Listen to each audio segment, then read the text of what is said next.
would that count as breaking the vow? Of course it would. Why do you ask? Hecate thought for a moment, then looked at Ares with some disdain.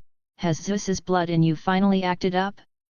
Can't you stand the loneliness anymore? Of course not. Ares then recounted Athena's scheme in detail.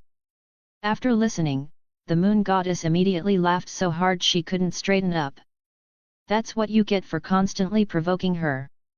Hecate chuckled, gasping for breath, and said in bursts, "Oh, I can't take it anymore, you siblings are both talents at stirring up trouble." Listening to Hecate's laughter, Ares's expression darkened.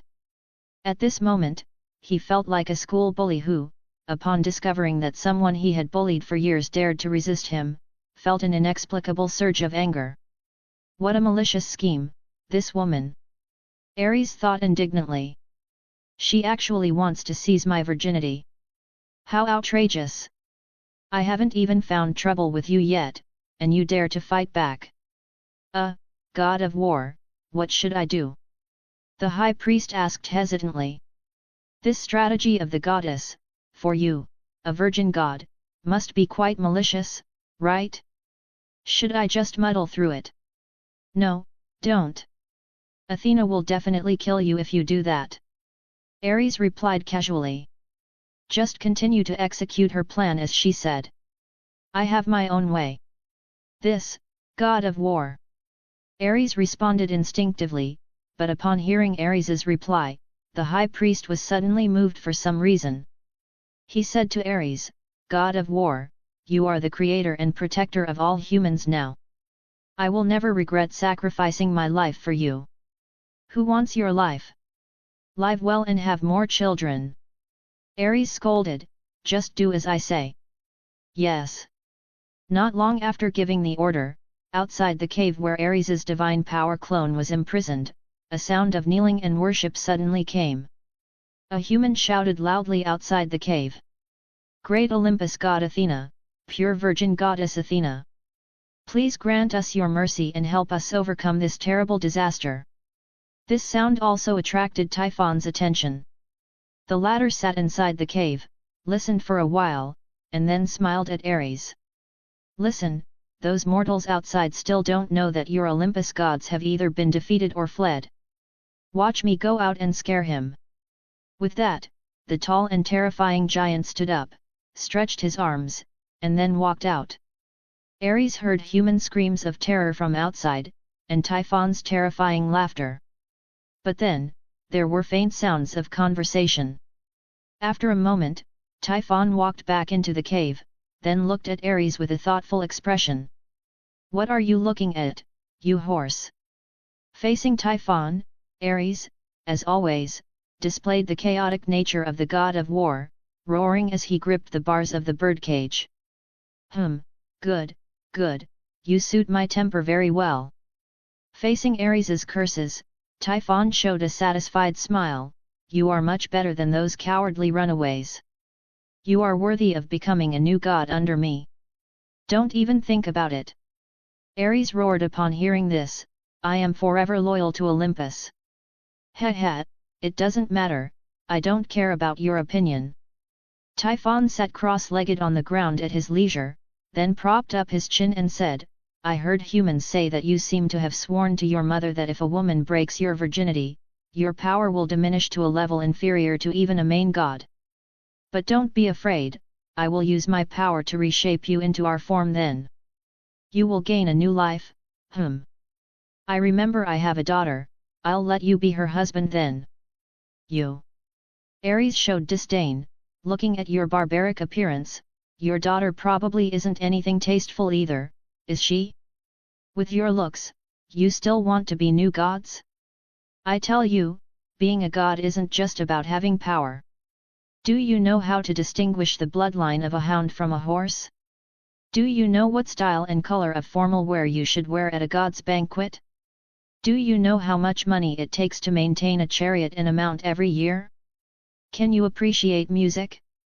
Do you know how to appreciate the nuances of every instrument? No, you don't. You don't even know how to process beef or use cutlery when you eat it. Who would sincerely obey such a god?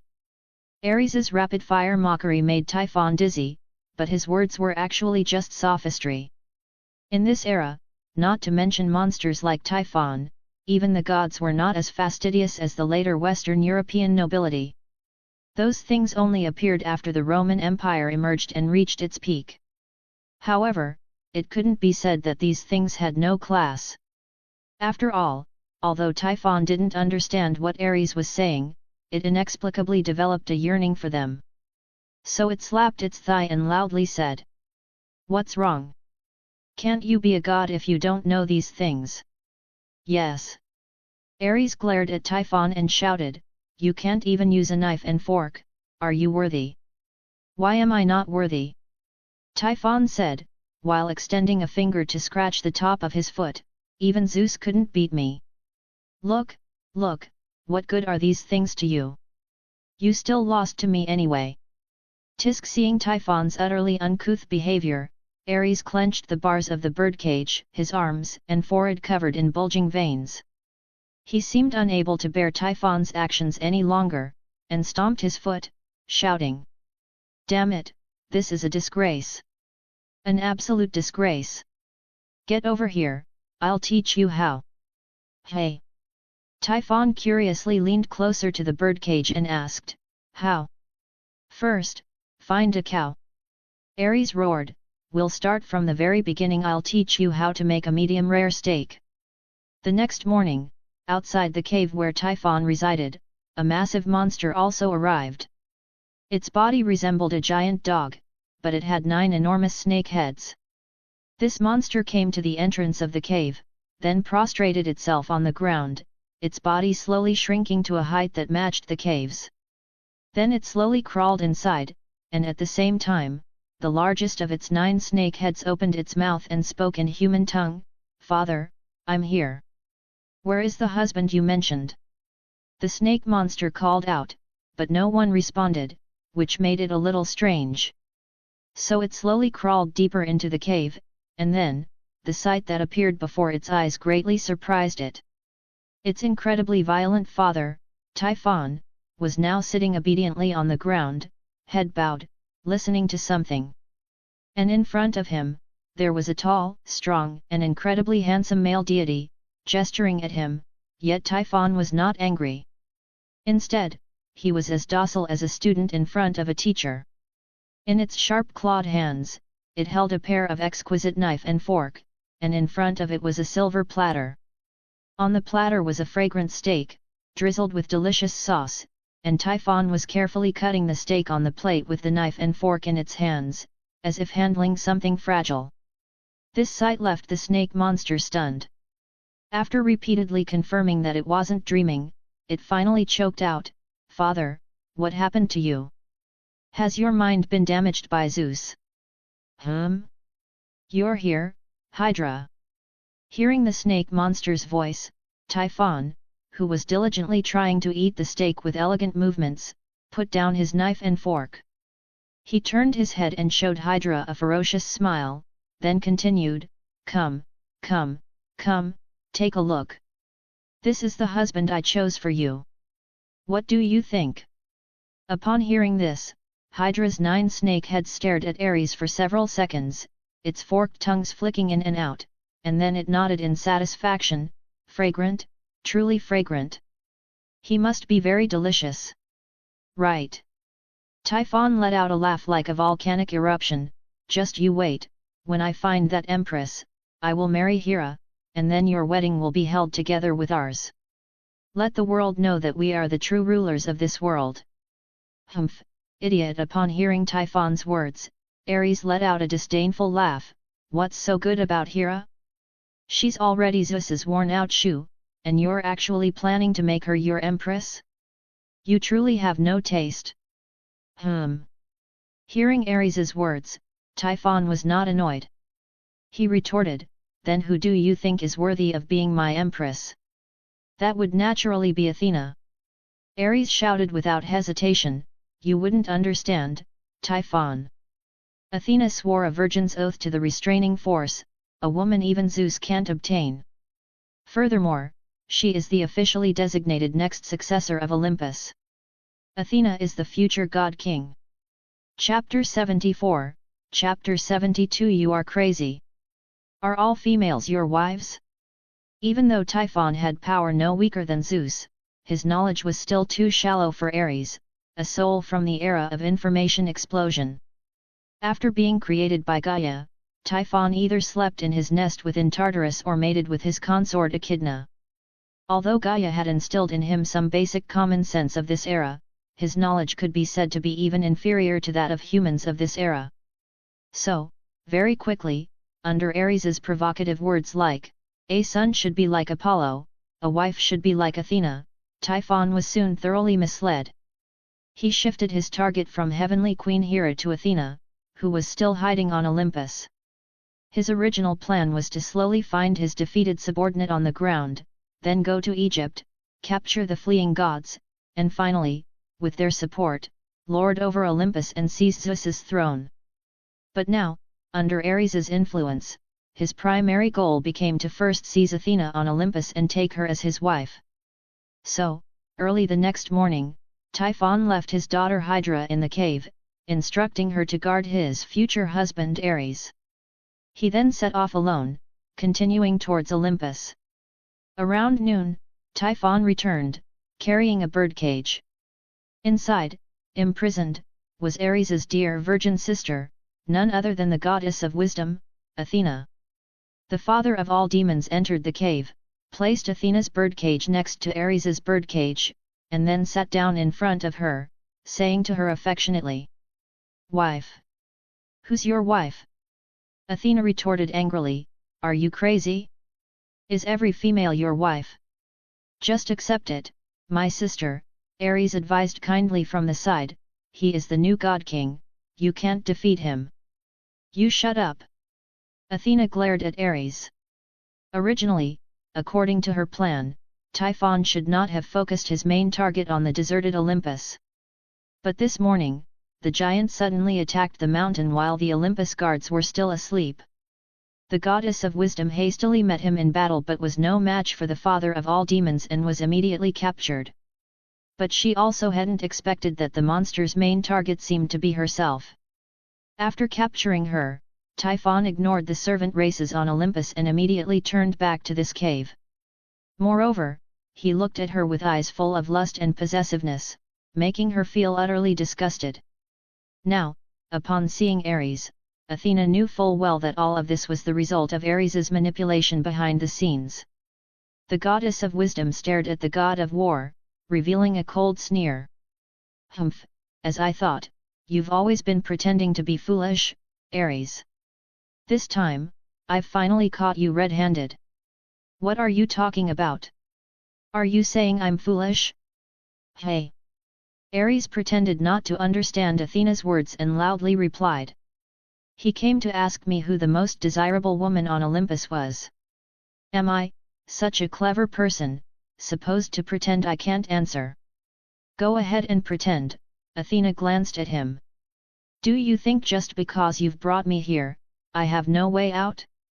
Ares, ever since you hindered me during the creation of humans, I've always been on guard against you. Being captured by Typhon this time was merely my deliberate act." The two of them were squabbling there, while Typhon, from the side, tried to mediate. All right, stop arguing. We'll all be a family from now on. Ares, don't keep disgusting your mother-in-law. Athena, you should also be more tolerant of him." The god of war in the birdcage widened his eyes upon hearing this, shaking the cage forcefully and shouting, "Damn it! Why should I be a generation lower than her?" "Because I'm going to marry her," Typhon chuckled. "You two wait. Hydra, watch them. I'm going out now to find the wedding attire and the food for the banquet." To switch topics, let's go back to last night. While Ares's divine power avatar was strenuously misleading the father of all demons in Typhon's lair, his alternate account, the Phoenician prince Cadmus, quietly left the camped-out team and went alone to the hillside behind the camp. He stood on a patch of lush green lawn on the hillside, waiting for a moment. A gust of hurricane winds blew, and Zeus, who had disguised himself as an old man during the day, now clad in a black robe, silently appeared behind him. Perhaps because his hand and foot tendons had been drawn out by the father of all demons, the king of the gods seemed to have some difficulty moving at this time. He was leaning on a staff, his body hunched, and this time, behind him, there was also a peculiar figure with goat horns, legs, and ears, accompanying him. This satyr was Hermes' son, Pan, the god of pastures. It must be said that Hermes was arguably the son who inherited Zeus's philandering nature the most. Unlike Ares' self-restraint and Apollo's arrogance, Hermes, like his father, accepted anyone. Except for not daring to casually approach women coveted by other chief gods or the god king, as long as she was a beautiful woman, Hermes would happily accept her. And this god of pastures was also a lustful deity by nature. Hermes' philandering was truly surpassed by Pan. What this god of pastures enjoyed doing most was hiding in the jungle and wooing beautiful women who passed by. If they were nymphs or humans of lower power and status than him, he would use force to conquer them.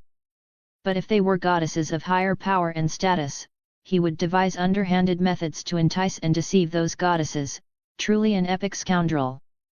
However, some time ago, the god of pastures, Pan, wanting to seduce the moon goddess Selene, was reported by the enraged moon goddess to Artemis, and then he was punished by the goddess of the hunt. For a while now, he seemed to have been quite obediently staying on the ground, fulfilling his duties. Seeing this well-known god of pastures, Cadmus, played by Ares, was first stunned, then feigned surprise. He took 3 steps and 2 to approach the old man, looked behind him, and asked, "Could this be the noble god of pastures, Pan? You are very knowledgeable, mortal." Hearing Ares' flattery, Pan nodded with satisfaction.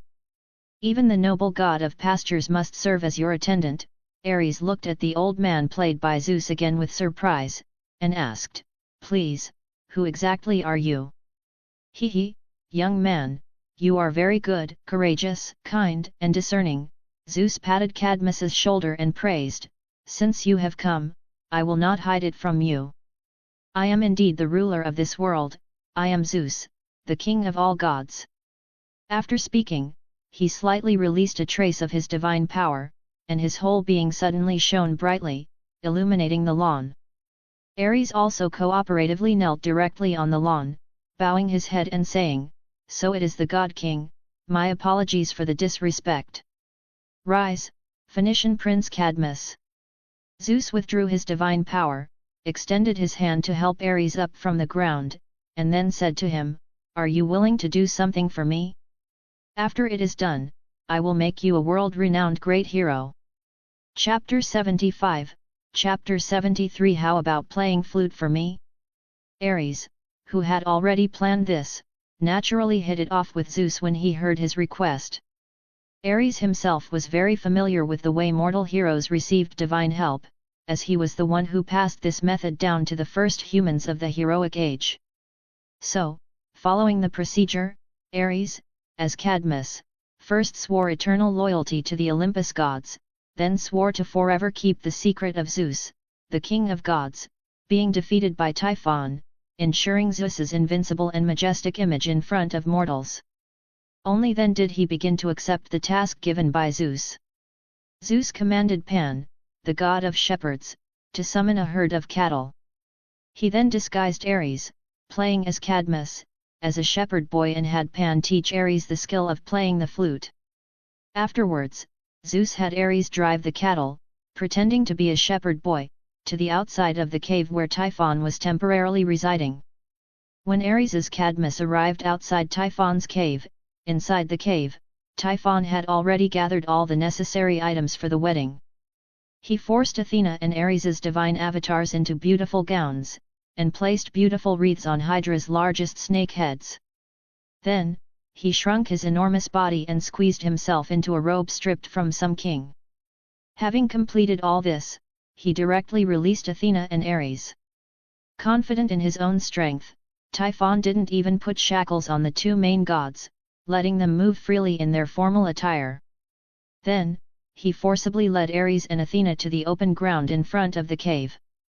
Athena, with a dark face, was pulled by Typhon's arm and walked in front, while Ares and Hydra followed behind, turning the tables. He not only pointed out Typhon's walking posture but also criticized the wedding venue, scolding Typhon and Hydra until they dared not retort. Typhon was clearly fooled. Facing Ares's scolding, he was not only not angry but appeared humbly seeking advice, which made the goddess of wisdom continuously raise her eyebrows. "This wedding venue of yours doesn't even have an officiant or musicians. Who would want to marry you?" Seeing the long table outside the cave covered with a white tablecloth and laden with wine, bread, cheese, fish, meat, chicken, and other rich dishes, Ares immediately started picking faults. "And you, who are going to be the next king of gods, can't even find someone to play music at your wedding. If you get married like this, will your daughter be satisfied? Will your wife Athena be satisfied? Hey! Not to mention finding someone who can play the zither, you should at least find someone who can play the flute." Athena opened her mouth, suppressed her anger, and was too lazy to argue with Ares about whether she was Typhon's wife. Typhon, however, bowed and scraped in front of Ares, who was 2 or 3 heads shorter than him. Yes, you are right. I'll go find someone to play the flute right away." Just then, a melodious sound of a shepherd's flute drifted over, silencing all 4 people present. The flute was melodious, though not the most exquisite music on heaven and earth, it was certainly beautiful. The flute played for a while, then disappeared. After listening, Typhon turned to Ares and asked, "Ares, what do you think of this flute music?" "Barely acceptable," Ares reluctantly nodded and said, "although it still can't be presented in a grand hall and is not as good as Apollo's zither music, there's no other way now. We can make do." So Typhon laughed heartily, "Good, daughter, wife, wait for me here. I'll go call him over now." After speaking, the father of all demons transformed into a sulfur-smelling whirlwind and flew towards the source of the flute music. After watching him go far away, Ares and Athena fell silent, and the wedding venue was quiet. A moment later, a sniffing sound suddenly came from beside Ares. The god of war and the goddess of wisdom turned to look at the 9-headed hydra with the wreath on its head, finding its largest head hidden behind its body. So Ares asked, "Please, young lady, I haven't even cried over this mess, why are you crying here?" "I'm just drooling." Hydra raised its main head, flicking its tongue, and looked at Ares somewhat shyly. "I really can't hold it back anymore." Seeing this scene, Athena felt her skin crawl and was disgusted, but Ares, instead, angrily reprimanded, "How did I teach you?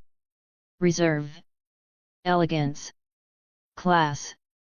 Without these things, what kind of new god's princess are you? If you can't hold back, you'll be a monster for the rest of your life." "Oh!" After being reprimanded by Ares, Hydra sulkily walked to the side, then lay down, waiting for Typhon on the ground. On the other side, Ares's alternate account, Cadmus, disguised as a shepherd boy, continued to drive the cattle forward, pretending to move on. However, soon, a huge black wind flew over, transforming into the tall father of all demons, blocking his herd and scaring the cattle into scattering. Cadmus also pretended to be trembling with fear, lying on the ground, covering his head, not daring to move. Seeing this, Typhon grinned, trying to give Cadmus a benevolent smile. He lowered his voice and said to the mortal on the ground, "Don't be afraid, mortal, I mean no harm. What is your name?" "Ca Cadmus." Ares replied weakly. "Cadmus, was that flute music just now played by you?" Typhon continued to ask. "Why yes." Ares tremblingly took out a flute from his waist and showed it to Typhon. Come, play a couple more tunes for me to hear." Typhon's eyes lit up when he saw the flute, then he sat on the ground and beckoned to Cadmus. Ares first pretended to be very scared, trembling as he raised the flute, but after secretly glancing at Typhon, he showed a resigned expression, sighed deeply, and began to play diligently. Zeus, hiding in the shadows and observing this scene, quietly said to his attendant Pan, "This kid is truly a superb actor. Even without our help, his future achievements will definitely not be low." Pan, the god of shepherds, nodded in agreement, and hearing Ares's flute music, Typhon also sat down entranced, swaying his head to the music, patting his thigh, and nodding contentedly. After a piece of flute music was played, Typhon felt greatly satisfied, so he said to Cadmus, "Cadmus, are you willing to play for me in the future? When I occupy Olympus and become the new king of gods, I will give you Apollo's position. And I will bestow upon you the Muses and the Graces as wives." Ares readily agreed upon hearing this, flattering Typhon repeatedly and saying to him, "Lord Typhon, actually, the flute is just a hobby for me. My true forte is playing the harp. Unfortunately, my harp skills are too high, and I haven't been able to find a harp that can bear my artistry.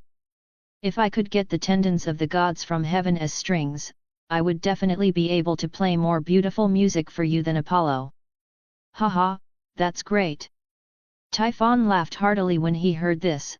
"I'll give you Zeus's hand and foot tendons as strings, how about that?" "Excellent, excellent." Ares's eyes lit up, then he continued, "To make strings, I also need to engrave some runes on them.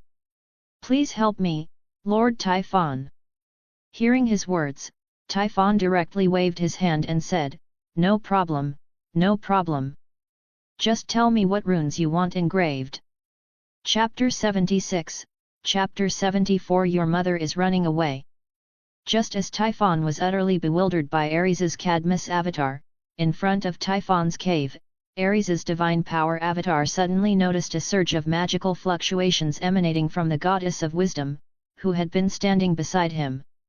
He glanced out of the corner of his eye and saw a golden light struggling to emerge from the goddess's back, then transforming into a sparrow, quietly flapping its wings, and flying towards the cave. Ares's eyes darted around, and he immediately understood Athena's reason for deliberately allowing Typhon to capture her. Inside that cave, not only were Ares's armaments and chariot, but in the innermost crevice, Zeus's divine lightning was also hidden. Although at present only Zeus could use this divine lightning, if Athena had a way to break through the divine lightning's usage restrictions, then she would be formidable. If Athena had the divine lightning in hand, even if the remaining 11 of the current Olympus' 12 main gods were tied up, they wouldn't be able to defeat her. At that time, she would become the rightful queen of Olympus, and those like Ares, who constantly annoyed her, would likely die a more gruesome death than anyone else. So Ares directly shouted, "Hydra! Look! Your mom is running away." Hydra straightened up at the sound, turned its head, and saw Athena, who had already transformed into a sparrow and was about to fly into the cave. So it roared, and its other 8 heads simultaneously spewed out highly toxic clouds, sealing the cave entrance, while simultaneously pouncing towards Athena, shouting as it pounced, "Mom, don't run!" As the direct descendant of Typhon, the father of all demons, Hydra's venom was terrifying, and even the gods were not immune. Chiron, as a half-brother to Zeus's brothers, was actually a third-generation god of the same generation as Zeus, but even he could not endure Hydra's venom and eventually had to surrender his immortality to find release. From this, one can imagine how terrifying Hydra's venom truly was. So upon seeing the poisonous clouds seal the cave, the sparrow Athena had transformed into also stopped. She flipped over from mid-air, returned to her original form, first glaring hatefully at Ares, then flipping her hand to retrieve the aegis, and while pushing towards Hydra, "Show! You'd! Who's your mom? Get lost!" With a muffled thud, Hydra's massive body was directly pushed back by Athena using the aegis. The divine powers of the god and the beast clashed violently, transforming into a fierce shockwave that exploded at the cave entrance, leaving the wedding venue Typhon had prepared in advance in a complete mess. I'll help you. Seeing this, Ares also rushed towards Athena, shouting. Hydra looked at Ares with some emotion, only to see Ares shouting while running past both it and Athena without looking back, then bypassing them, treating the Hydra's venom at the entrance as nothing, and diving into the cave without a backward glance. Hydra froze for a moment, then let out a piercing shriek. Ares, you tricked me! But its roar was not heeded by the god of war. Relying on the characteristics of his divine power avatar, Ares directly ignored the mists, which were highly toxic to living beings. He ran into the cave, collected or donned all his armaments, then went directly to the innermost crevice, reached out, and pulled out Zeus's divine lightning. As Zeus's son, Ares could also use a little of the divine lightning's power, but he swung it twice and felt that this power was not as strong as his flame sword. It seemed that to truly wield this weapon, he still needed the recognition of the God King. So, he held the weapon in his hand, turned, and rushed out of the cave. The commotion caused by Athena's clash with Hydra also drew the attention of Typhon in the distance. The latter, sensing the divine power fluctuations in front of his cave, immediately stood up and reached for Cadmus on the ground. Let's go! He directly transformed into a black wind and arrived in front of the cave, immediately seeing his daughter, Hydra, being jointly beaten by his intended wife, Athena, and intended son-in-law, Ares. Ares was also wielding his flame sword, and the flames entanglementing the blade filled Hydra with fear. These flames could suppress Hydra's immortality, and any head severed by it could not regenerate for a period, causing the snake monster to shriek and retreat. Seeing this scene, Typhon was furious. He casually threw Cadmus aside, exerted force throughout his body, directly bursting his tight ceremonial attire, and then roared. Ares! You dare to play me! With a furious roar, Typhon, the father of all demons, grew larger with the wind, quickly reaching a height that touched the heavens. Then, he gently lifted his foot and kicked both Ares and Athena, two main gods, directly away. Even with the aegis for cover, the god of war and the goddess of wisdom couldn't help but spit out blood. Of course, Ares's divine power avatar actually had no divine blood, but for the sake of the act, he had stored some of the blood he cut from his hand within the divine power avatar, specifically for such moments. The two main gods rolled into a ball and then crashed with a thud against the mountain wall next to the cave, causing that section of the wall to collapse. Seeing this, Typhon sneered, then reached towards the mountain wall and whispered. You've angered me, Ares. There's no place for you among the new gods. I will tear you apart. But just as he reached out, Ares, embedded in the mountain wall, suddenly struggled to pull out a shining thunderbolt from behind him and threw it into the distance. As the thunderbolt flew from his hand, Ares shouted. Zeus! Catch the lightning! Not good! Hearing Ares's voice, Typhon was startled and quickly bent down, trying to block the lightning. However, his current size was too large. Even though his movements were already more agile than all the Titan giants, he still couldn't prevent the lightning from being caught by a strong arm. As the lightning fell into his palm, the hooded robe on the old man also fell, revealing his majestic stature and dignified face. He rose into the air, lightning flashing in his eyes, his white beard and hair floating in the wind. Along with this might, dark clouds gathered between heaven and earth, and the light of thunder reappeared in the sky. Afterward, Cadmus, the young man whom Typhon had abducted and made his musician on the ground, also threw out Zeus's sinews that Typhon had just given him. These sinews directly transformed into golden light and entered the God King's body, allowing him to fully recover to his peak form. Typhon! The King of Gods hovered in the air, radiating divine majesty, unassailable and inviolable. He clenched the lightning, his voice rumbling like thunder in the sky. Accept the judgment of the gods. Chapter 77, Chapter 75 Make arrangements. Seeing Zeus return to his prime in the sky, Typhon was enraged. You defeated worm, how dare you act so rampant before me? The father of all demons roared, his body growing larger, and hundreds of orifices all over his body simultaneously spewed out thick smoke and raging flames. He stretched out his arms, and 100 snake heads broke through the clouds, dancing wildly in the sky. There's not a single good thing on Olympus. I'm going to enslave all of you. I'll free my brothers imprisoned in Tartarus, and let this world return to chaos's embrace. In the sky, the king of gods had begun to fully unleash his divine power. With thunder in his hand, Zeus's might had increased by at least several times. At his command, the clouds in the sky rolled in, forming a white battle armor that he donned. Hephaestus's chariot of time, crafted for him, also plunged down from the highest point of the sky, arriving beside the king of gods, awaiting his ascent. The king of gods boarded the chariot of time, grasping divine thunder in one hand and raising the other divine shield, Aegis, placed on the chariot. Subsequently, a golden light shone brightly in the sky again, and a beautiful goddess with a pair of wings flew down from the sky, holding a shield and staff, accompanying the king of gods. She was Nike, the goddess of victory, once Ares's subordinate deity, but now Athena and Zeus's subordinate deity, the goddess who presides over victory. However, upon seeing her stand firmly beside Zeus, both Ares and Athena's faces flashed with a hint of displeasure. The two then exchanged a knowing glance, then each took out their weapons, boarded their chariots, and flew into the sky, arriving beside Zeus, shouting to him, "Zeus, we're here to help you." Good. The king of gods stood at the front of the chariot of time, hurricanes tugging at his white cloak, making him look spirited at that moment. Upon seeing Ares arrive beside him, he gave Ares an extra glance and praised him. "Ares, well done." Ares remained silent, seemingly still sulking, only responding, "Let's deal with Typhon first."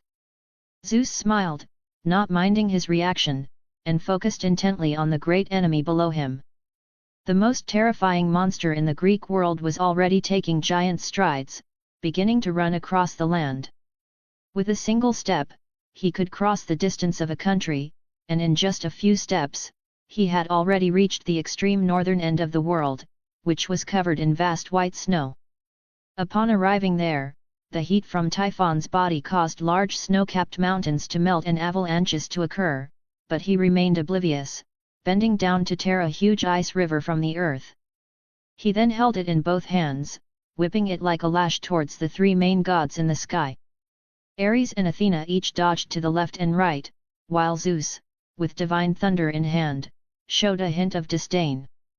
Facing the ice river thrown by Typhon, he simply waved the divine thunder in his hand, and a flash of lightning split the ice river with high-temperature electricity, turning it into a torrential downpour that fell to the ground. Seeing this, Typhon roared, extending his arms again. With immense strength, he directly grabbed all the mountains in the northern end of the world and threw them one after another towards Zeus's head. Facing these attacks that could easily destroy several countries, the king of gods merely dodged or avoided them with ease, or shattered them with divine thunder if he couldn't evade, leisurely consuming the father of all demons' stamina in this manner. After several rounds of attacks, Typhon's attack speed slowed somewhat. Most of the peaks in the far north had been uprooted by him. At this point, the father of all demons also had no effective means of attacking Zeus, who was moving nimbly in the sky. Seeing this, Zeus, Ares, and Athena finally launched a fierce joint attack. Ares drew his python greatbow, firing continuously, unleashing several torrents of flame whose power rivaled noble phantasm releases. Athena directly hurled her golden spear towards Typhon's chest, while the king of gods wielded divine thunder, transforming it into a rain of lightning that fell upon Typhon. The attacks of the three main god-level deities, transforming into wind, fire, thunder, and lightning, continuously ravaged and destroyed Typhon's rock-like body, causing the father of all demons to cry out in pain repeatedly. However, what was terrifying was that even under Zeus's divine thunder, Ares's flames, and Athena's golden light, Typhon's body was constantly being destroyed, yet it continuously regenerated. The entire earth seemed to become his support group. Whenever the rocks forming his flesh on Typhon's body were shattered by Zeus and the three gods, the broken stones on the ground would automatically rise, filling Typhon's wounds and allowing his physical body to heal as good as new. Of course, this immortality was not without cost. When Zeus's lightning struck through Typhon's chest for the 50th time, the father of all demons finally showed signs of exhaustion. His massive body shrank considerably, and he plopped down onto the ground, leaning against a continuous mountain range, clutching a broken peak beside him, and gasping for breath incessantly. Zeus, Ares, and Athena flew to the high altitude in front of him. The king of gods decided to deliver the final blow. He raised his divine thunder, and boundless lightning gathered, transforming into a towering pillar of thunder in his hand, which Zeus then directly slammed onto Typhon's face. With a deafening roar, Ares felt as if the entire world before him had turned into a blinding white. In his ears, he heard the terrifying and mournful screams of the father of all demons. After the light dissipated, he only saw Typhon's headless body leaning among the mountains, emitting faint wisps of green smoke. Seeing this, both Ares and Athena couldn't help but show a hint of horror in their eyes, and the king of gods, Zeus, also looked triumphantly at his daughter, Athena. However, just before he could celebrate, an endless surge of magic suddenly gathered on the ground, enveloping the headless Typhon. Driven by this magic, Typhon's body quickly recovered as good as new. He continued to lie on the ground, glaring at Zeus with angry eyes, but no longer had the strength to speak. The counter-force. Seeing this, Zeus's face darkened. He stared at the divine thunder in his hand for a moment, then finally sighed as if giving up. Typhon, consider yourself lucky to have survived today. He threatened the father of all demons fiercely, then turned to Ares and commanded. Ares, suppress him beneath a nearby volcano. I want to see if this Typhon can still crawl out. Ares nodded to him, as if acknowledging the order, then he drove his chariot to Typhon's front. At the same time, Zeus turned back and instructed Athena. Athena, there was a mortal who helped us defeat Typhon. Arrange for him to become a well-known hero as his reward. Chapter 78, Chapter 76 Strip the loot. Ares drove his chariot to the dying titan Typhon and looked up at him. The once arrogant father of all demons had now been defeated by Zeus, who wielded divine lightning. Just as Hecate had prophesied, Typhon, this device to suppress the king of gods, could not defeat Zeus before he completely lost his qualification as the king of gods. At present, he was unable to fight in front of Zeus, who wielded divine lightning. Although his immortality was strong, it required physical exertion to maintain. Moreover, he had no effective means of attack when facing the god of thunder, who was skilled at flying in the sky. If it were a complete Typhon, he would undoubtedly have been strengthened by Gaia to the point of being able to defeat Zeus. However, according to Prometheus's prophecy, there was no place for this father of all demons in the future. Because a Spartan ghost, more terrifying and powerful than him, would replace him and destroy everything in the Greek pantheon. Typhon, at present, would probably only be suppressed under Mount Etna in Sicily, and then, with the fading of the age of gods, be swept into the inner sea of stars, or simply perish.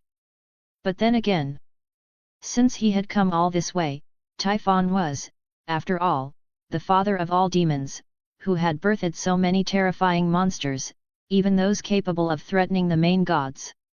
And he was Gaia's last independently birthed titan, so he must have great research value. Looking at such a large, dying, and powerless titan lying before him, Ares felt he would be at a great loss if he didn't take something from him. So Ares directly connected his main body remotely with the moon goddess Hecate in the underworld.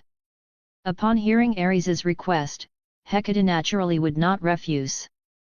The moon goddess had wanted to study the physical structure of the Titans for a long time, but in the past, the Titans were world rulers, and she dared not act against them. Now, the Titans were imprisoned deep in Tartarus, Zeus's prisoners, guarded by the Furies, Hecatonchires, and the king of the underworld, so she couldn't act either. But now, her good disciple Ares had obtained an opportunity to extract materials from Typhon, the strongest titan. Hecate couldn't help but praise Ares more, truly a clever one who knew how to exploit loopholes. Thus, after connecting with Hecate, Ares, on his end, used divine power to move nearby broken rocks, constructing a layer of mountains around Typhon to conceal him. At the same time, he raised his flame sword and, following Hecate's instructions, cut and sliced at Typhon's body, preserving the pieces with magic. Anyway, Typhon was protected by Gaia at this point and would not die. Moreover, due to exhaustion, he had fallen into a comatose state. No matter how Ares cut and sliced at him, he would not die. Therefore, the god of war's actions became much bolder. He even entered Typhon's body, obtaining a part of what should be Typhon's core, scorching molten rock, as well as tissues from various organs within Typhon. After finishing these tasks, Ares threw them all into the teleportation portal opened by Hecate. It was not the first time the master and disciple had cooperated in this way, they were both skilled and moved quickly. After all of Typhon's tissues were transported to Hecate's garden, the moon goddess, without another word, hung an out-of-office sign at her door and plunged into her secret laboratory. She also had her dignity and temper. Last time, she spent a long time trying to analyze the core of the UCI starship but couldn't. But this time, she didn't believe she couldn't understand even Gaia's creation. Ares was not afraid of what would happen if Hecate couldn't analyze it. Anyway, he had already gained control of the magic supercomputer in Tartarus through the black crystal. At worst, he would just let the device that had finished analyzing the starship analyze Typhon later. After extracting Typhon's essence, Ares used divine power to gather mountains, trapping the now useless Typhon within them. Then he took scorching molten rock and poured it into the mountains, transforming them into a volcano, suppressing Typhon. Although this seal was somewhat childish for the father of all demons, Ares had no intention of reinforcing it with magic. In Zeus's mind, he was currently a simple-minded, hot-tempered, disobedient yet exceptionally loyal foolish son to his old father. Using magic would only expose himself. Anyway, if the king of gods thought the seal was unreliable, he would certainly send others to reinforce it, and Ares didn't want to get involved in that mess. Having completed the work Zeus assigned him, he had his divine power clone drive the chariot back to Olympus, while his own attention refocused on the Cadmus clone. After returning Zeus's tendons, which had been tampered with by Typhon, Cadmus immediately turned and fled, rushing back to the camp where his servants were. He had been missing for about a day, which made his accompanying servants and soldiers extremely nervous. Although King Agenor of the Phoenician kingdom had said that Cadmus didn't need to return if he couldn't find Europa, Cadmus was still a prince of the Phoenician kingdom. If the prince went missing, then every single one of their servants would be in trouble. Moreover, soon after Cadmus left, the world began to change. They could see terrifying giants whose height pierced the clouds, battling the lightning in the sky, which made the servants even more worried. Fortunately, just as the servants were scattered, trying to find Cadmus, Ares, using his Cadmus alias, returned to the camp, covered in dust. Seeing him, the servants all breathed a sigh of relief. They quickly gathered around and asked Ares, "Your Royal Highness, where did you go?" "I went to help the gods fight that monster." Ares did not conceal it, directly telling the servants what this clone had done with Zeus earlier. At the same time, he pointed to the towering Typhon giant in the distance and said, "Look! Zeus has already grasped the lightning in his hands, that giant is about to be defeated. Let's find a place to hide so we don't get caught in the crossfire." The heroes looked up at the terrifying, apocalyptic scene in the distance and then all agreed with Ares's suggestion. Thus, under Ares's leadership, a group of servants ran back into Typhon's cave, pulling off a cuckoo's nest trick. There was no other way. Within hundreds of miles, this cave was the safest, and Hydra had previously been driven away by him and Athena working together, so she shouldn't dare to return here for a while. Ares led the group and stayed hidden in the cave for 2 days. Only when his divine power clone saw Zeus completely defeat Typhon did he lead the group out and continue on their journey. Chapter 79, Chapter 77 Start building a city. While Ares, using his divine power avatar, was busy dissecting Typhon and stripping materials as spoils of war, Cadmus was not idle either. He led the team as Cadmus and continued towards the continent of Europa. When Ares's divine power avatar finished milking Typhon, Cadmus, on his side, also successfully reached his goal. Because Ares remembered the myths, his target was very clear: Delphi. This city was built under the patronage of Apollo, the god of light. Because a chief god protected it, it was very prosperous. The most popular place in Delphi was undoubtedly the Delphi Temple, which primarily enshrined Apollo. People from all over the Greek world liked to go there to pray, because Apollo was also the god of prophecy, and these people could go to the temple to ask the high priest for Apollo's prophecy. Although the chaos caused by Typhon some time ago led to Apollo taking his entire family and fleeing to a region in Egypt on the edge of the Greek world, which caused the Delphi temple to close for business for a period, after Zeus defeated Typhon, these fleeing gods heard the news and gradually returned to Olympus. Apollo ran the fastest and returned the fastest. Among the chief gods who fled Olympus, he and his sister Artemis were the first to return to Olympus. After Apollo's return, the Delphi temple also reopened for business, welcoming visitors. Ares brought the team into the city. He estimated that Zeus had already entrusted the matter of Europa to Athena. Soon, someone would come forward to inform him about Europa and his own future.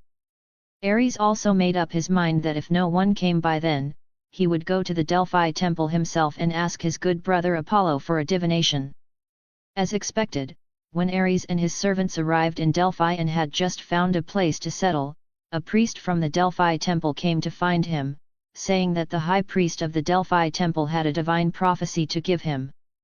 Ares told his servants to wait there for the time being, then followed the priest into the Delphi temple and met Apollo's high priest. After performing a series of sacrificial activities with the high priest led Ares to the Castalian spring. Across the spring's waters, Ares finally saw the radiant god of light, Phoebus Apollo.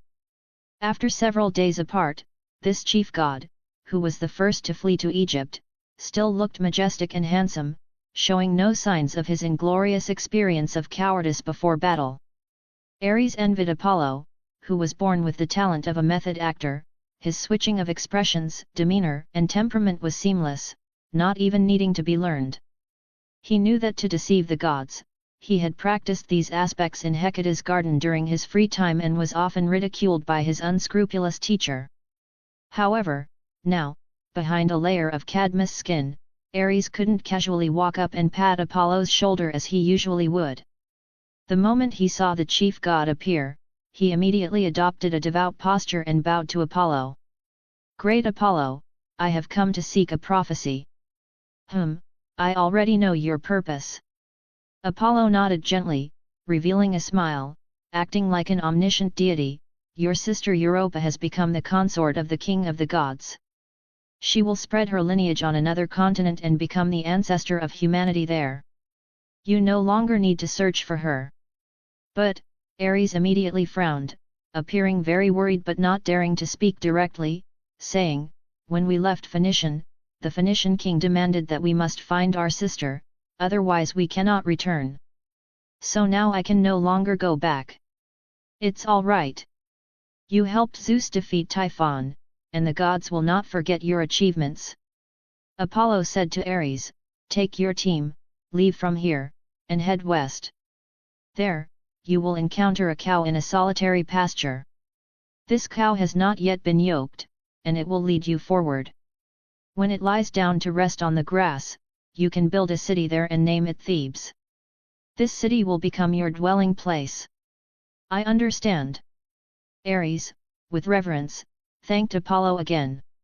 Only when the chief god's figure disappeared from the spring did he stand up, bid farewell to the priests and divine officials in the Delphi temple, then rested for 2 days, replenished his dry rations and water, and then led his team, following Apollo's instructions, to continue their journey. As he walked, Ares also began to ponder other questions. In the myths, after Cadmus arrived at the location of Thebes, he encountered the poisonous dragon sent by Ares. According to the nature of the type moon world, after becoming a heroic spirit here, some of his abilities and noble phantasms are likely closely related to this epic. After all, besides helping Zeus confuse Typhon, Cadmus's most courageous experience was single-handedly killing Ares's poisonous dragon. But now, Ares himself did not remember sending any monsters to the ground, nor did he remember raising dragons. Therefore, he was also curious about how the gods would achieve this feat of his. With such doubts, Ares continued his journey. After 2 days of walking, they indeed encountered an unyoked cow in a solitary pasture. Seeing Ares and his companions, the cow was not afraid. It merely mooed once, then turned and walked forward. Ares stood still, first feigning gratitude to Apollo, then led his team to follow the cow. They followed the cow across the shallow stream of Cephissus, and then the cow stopped on the bank. It turned its head, looked at Cadmus and his retinue following behind, raised its head and mooed loudly, then contentedly lay down in the soft, deep green grass. Ares surveyed the surroundings and found that it was indeed an area suitable for establishing a city-state. The surrounding pastures were lush, and it was adjacent to a river, making it suitable for both agriculture and animal husbandry. There was also a dense forest nearby, with fruit trees and springs, so the natural resources were quite abundant. He feigned a moved expression in front of his servants, then instructed the servants behind him. "I have come here under the guidance of Zeus and Apollo, destined to be the king of this city-state. You who follow me can also become nobles and prominent families of the city-state in the future." Upon hearing this, the servants excitedly declared that they would be driven by the prince's command their entire lives, even unto death. "Good, say no more." Ares waved his hand and said, "Let us first perform a sacrifice to Zeus, and then we shall begin preparing to build the city." Chapter 80, Chapter 78 Is that you? Athena. Considering the plot of the original epic, Ares did not let his servants venture deep into the nearby forest to their deaths. In the original myth, they were all annihilated because they encountered the poisonous dragon kept by Ares in the forest. This allowed Cadmus to kill the dragon and use its teeth to create the dragon-tooth warriors, thus becoming a hero. But myth is myth, and now is now.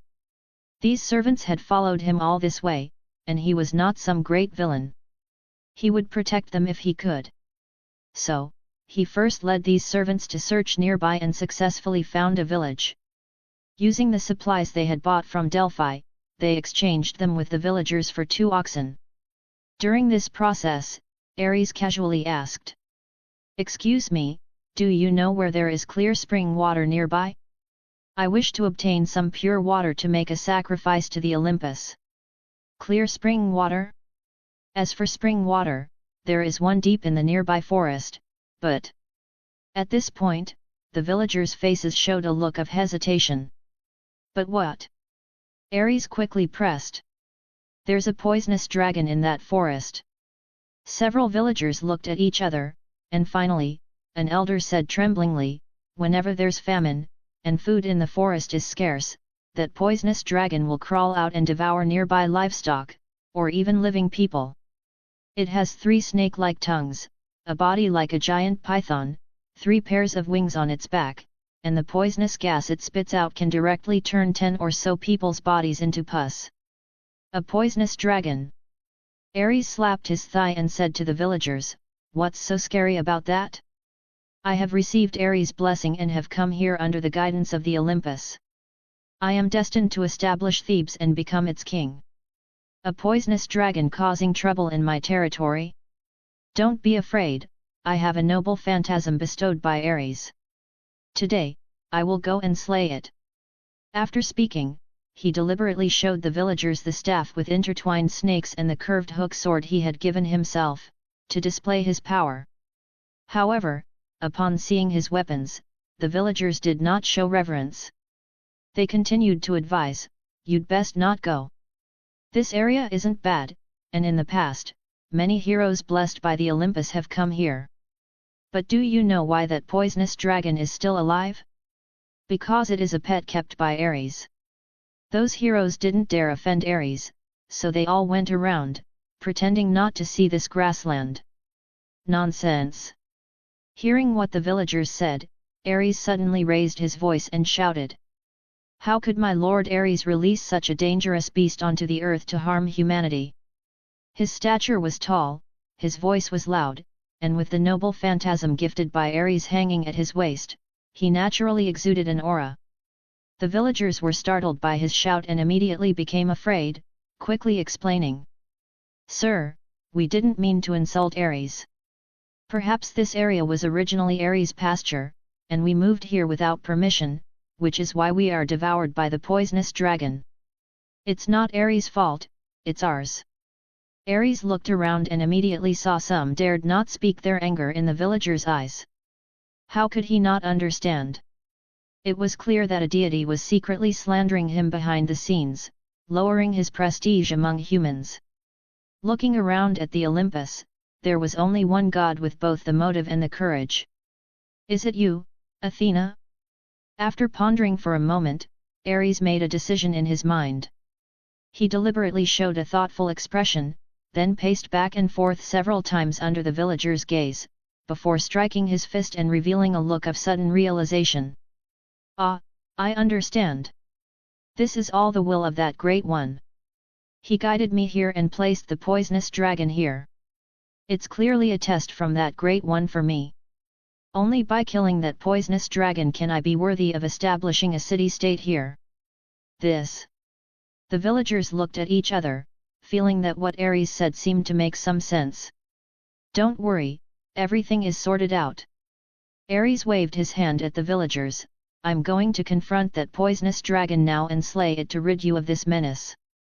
The villagers and servants wanted to stop Ares' reckless action, but Ares, in turn, subdued them. "This is all the will of the Olympus. Do you intend to defy me, who possesses the divine will?" As he spoke, Ares waved the staff with intertwined snakes he had taken from Hermes. With a surge of magic, the eyes of the two small snakes on the staff emitted a burst of light, and everyone present immediately felt their minds heavy and drowsy. "That's right, you all stay here, prepare the offerings, and just wait for my return," Ares instructed the servants. After speaking, he left the group there and walked towards the forest. Although Ares was highly skilled and bold, believing that with the power of this avatar, he wouldn't lose even if he faced the poisonous dragon barehanded, considering that anything he used during his dragon slaying might become a noble phantasm after becoming a heroic spirit, Ares still went to the carriage and wrapped a lion skin from it around himself, treating it as armor. After completing his preparations, he fearlessly walked into the jungle alone. According to the villagers, the poisonous dragon lurked around the jungle's spring. Not long after Ares entered the jungle, he heard the gurgling sound of water. There was a clear stream on the jungle floor, and presumably, the spring was upstream. Ares followed the stream, walking upstream along it. After about half an hour, Ares saw the spring at the base of a mountain cliff. Clear spring water flowed from the cracks in the cliff, forming a small, clear pool at its base. This pool was the source of the stream. Just as Ares saw the spring, a terrifying dragon roar suddenly echoed from the jungle. The roar even made the entire spring tremble. The sound of rustling branches came from afar. Ares turned his head and saw a poisonous dragon in the jungle. Its eyes were like torches, its scales like sturdy armor, its body was blue, and it had 3 tongues. It was crawling towards him. Its body coiled like a giant snake, but it had strong limbs and 3 pairs of wings. As its body swayed, visible poisonous gas overflowed from its mouth, causing all the vegetation in the areas it crawled over to wither. Ares watched the poisonous dragon, standing still. He seemed to be intimidated by this top-tier phantasmal beast, a dragon. Seeing this, the poisonous dragon's eyes flashed with contempt. It quickly crawled its body forward and then came before Ares, slowly opening its large mouth, not even releasing poisonous gas, preparing to feed. But at this moment, Ares suddenly reached out, took the staff with intertwined snakes hanging at his left waist, injected all the magic from this body into the staff, and then violently smashed it against the poisonous dragon's snout. Although it was a phantasmal beast at the pinnacle of all phantasmal beasts, this poisonous dragon was still somewhat inferior to the power of a god. The staff with intertwined snakes flashed with light, and under the might of a divine construct of the chief deity level, the poisonous dragon immediately rolled its eyes and fainted on the spot. Watching its heavy body fall heavily to the ground, Ares took the curved hook sword from his right waist. Gripping this noble phantasm he had forged himself, Ares easily cut through the poisonous dragon's thick scales and hide, severing half of the dragon's neck and ending its life. Chapter 81, Chapter 79 Gaia's Representative. After Thebes was completed, Ares rallied his servants, instructing them to lead teams to gather nearby villagers to become citizens of Thebes city-state. As for the 5 dragon-tooth warriors, Ares also granted them noble status, but without any actual power. After all, Ares knew perfectly well whether these 5 warriors, born from Athena's dragon teeth, were loyal to Cadmus, the king of Thebes, or to Athena. Under the influence of the divine miracle Ares caused and his heroic deed of slaying the poisonous dragon, the villagers and wanderers near Thebes quickly gathered around it. Ares granted them citizen status and, as he had promised, made his followers into prominent families of Thebes. With the help of these people, everything in Thebes quickly became orderly.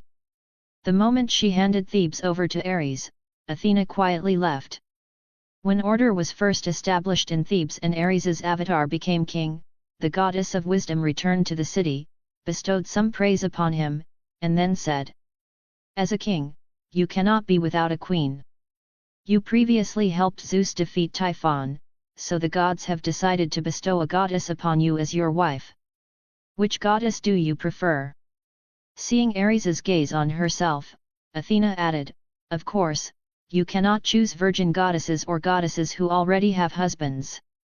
Ares had anticipated this situation, so he put on a troubled expression, lowered his head to think for a moment, and then solemnly said to Athena, "Great Athena, I have actually long decided to follow the footsteps of my master, Ares, and become a pure warrior.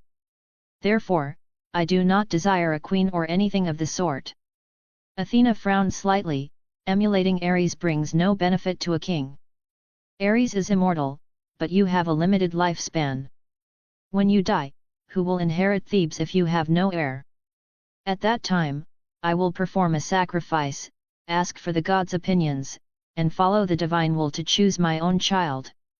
Ares said with a solemn expression. "Since this Thebes is a city granted to me by the gods, it should rightfully be inherited by a child of the gods after my death. Is that so?" Athena's eyes flickered, appearing somewhat doubtful, but there was no precedent for fanatical believers imitating their chief god, and for the gods not marrying. For example, Artemis had many priestesses who served her and never married. Moreover, even the goddess of wisdom, without any intelligence, would not have guessed that a mortal hero was actually an avatar of Ares. Ultimately, she didn't truly care much about the Cadmus matter. Even if Cadmus didn't worship her and marginalized the dragon-tooth warriors who helped him build the city to the fringes of Thebes' nobility, Athena would not suffer a loss. For her own city, she had her own considerations, and as for Cadmus, to put it plainly, she was just there to make an appearance and leave a good impression on the heroes. So she replied, "Then I will take your reply back to Olympus and let Zeus decide on your choice." Seeing the goddess of wisdom, Athena, turn and leave, Ares subtly exhaled.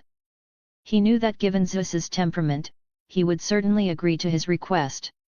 There were no ugly goddesses on Olympus, each and every one was a beautiful woman. These goddesses were also chips for Zeus to win over hearts, or objects of his amusement. His intention to bestow a goddess upon Cadmus as a wife, aside from gratitude for Cadmus helping him retrieve his sinews from Typhon, was more of a formality. As the god king, he had to represent the gods and reward Cadmus, a mortal who had upheld their rule.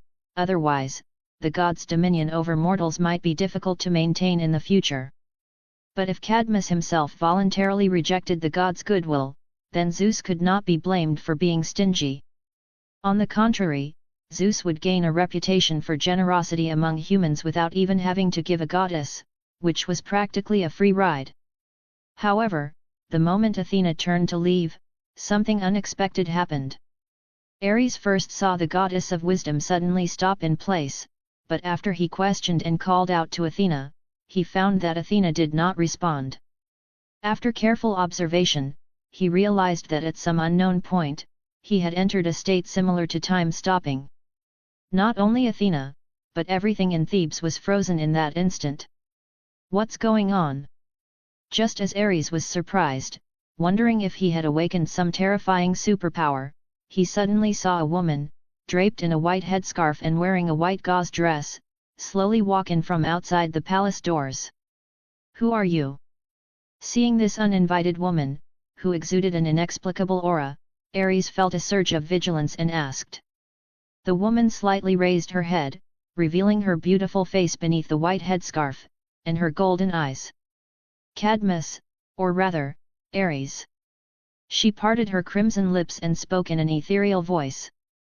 I am Kratos, the goddess who spins the thread of fate. The Fates. Zeus and his second wife, Themis, had 3 daughters who governed all things in the world. They were collectively known as the Moirai, determining the destiny of all things in the world. This power transcended the authority of the gods, even Zeus could not defy it. But Ares observed her carefully, a grave expression appearing in his eyes. No, that's not right. You are not Zeus's daughter. Who exactly are you? I am one of Gaia's representatives in the world, Kratos said softly. You can also understand it as you are conversing with Gaia through me. Planetary inhibitor. Ares took a slight step back and continued to ask, why have you graced me, a mere Ares, with your presence? I am here to warn you, Ares, Kratos said to him.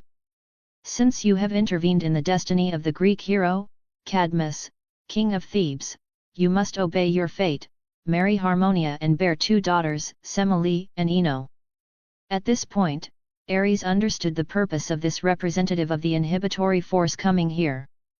According to mythological lineage, Semele, the daughter of Cadmus and Harmonia, was to be one of Zeus's many future lovers, and she was also the mother of Dionysus.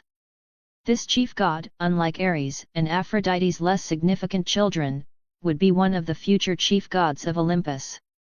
In fact, if the Romans hadn't destroyed the Greeks and renamed the Olympus gods, bringing them into the Roman pantheon, Dionysus might well have legitimately inherited the throne from Zeus as the 4th-generation god-king. But what are you doing here now? Ares retorted.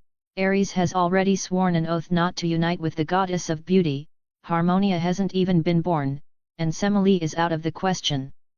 I am here, naturally, because this matter can still be remedied, Kratos said, looking down at Ares. Gaia doesn't care who Harmonia is. As long as Cadmus's daughter, Semele, can bear Dionysus with Zeus, the trajectory of fate can return to its proper course. Do you understand what I mean? Chapter 82, Chapter 8200 years. You mean, you want my main body to go to some random place, find a daughter, name her Harmonia, then marry her, and then I combine with my own daughter to give birth to Semele and Ino. Exactly. Hearing Kratos confirm her statement, Ares felt nothing but absurdity. This also made him once again refresh his understanding of the Greek god age.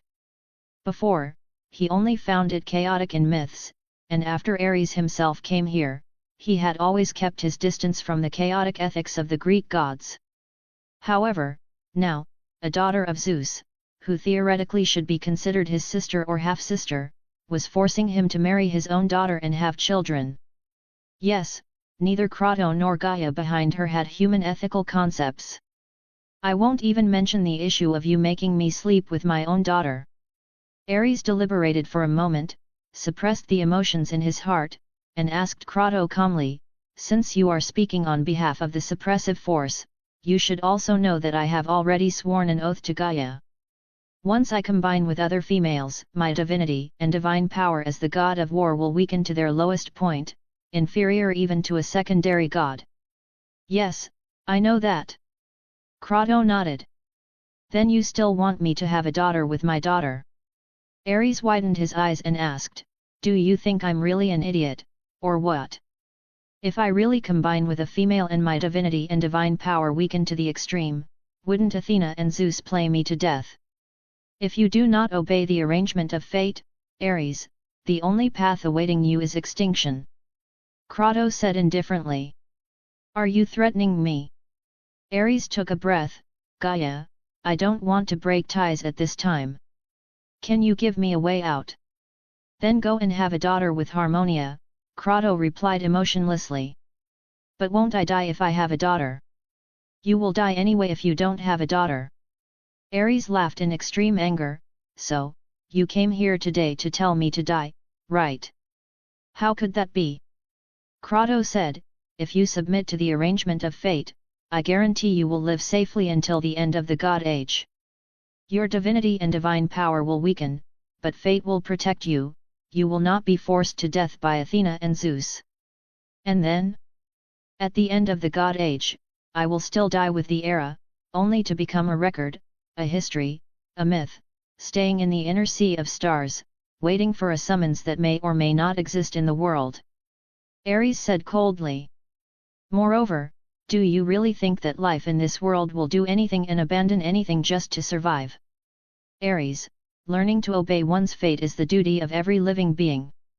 All things eventually have a day of extinction. Gaia knew from the very beginning of its birth that it was destined for death. It calmly accepted its fate of death, and as a deity, you should do the same. Kratos continued speaking in an emotionless voice. Her voice was ethereal, and Ares didn't know whether it was the fate goddesses speaking to him at this moment, or Gaia speaking to him through the shell of the fate goddesses. But for Ares at this moment, it no longer mattered. Shut up, Gaia. He looked at the spokesperson of the planet's suppressive force, and in his eyes, the long-suppressed resentment and anger finally showed. What a joke! If it's really as you say, a life, from its birth, must learn to calmly accept its fate, follow the arrangement of fate, and complete its life trajectory step by step, then what is the meaning of this life's birth? Everyone might as well not be born. If you think you deserve to die, that's your business, but you insist on dragging all living creatures on Earth to their grave with you. For this, you even borrow their UOS from other planets to destroy the creatures that still survive after your death. This is not some high-sounding submission to fate, this is merely your selfishness as a planet. Kratos listened quietly, then continued to ask. So, will you obey the arrangement of fate? I'll arrange your mother, get lost. Ares spat, I have a bottom line as a human. Even if I, Ares, die, jumping from Olympus into Tartarus, I will absolutely not let that old bastard Zeus touch my daughter. Is that so? I understand. After listening, Kratos did not do anything to Ares on the spot, but just said to him. Then your thread of fate only has 200 years left. After speaking, the spokesperson of the planet's suppressive force, who controlled future fate, quietly turned around and silently left. After Kratos' figure disappeared from Ares' sight, the time-stop state that enveloped the entire Thebes also disappeared. The goddess of wisdom Athena continued to walk 2 steps forward, and then Ares heard her voice, full of surprise and uncertainty. Hey!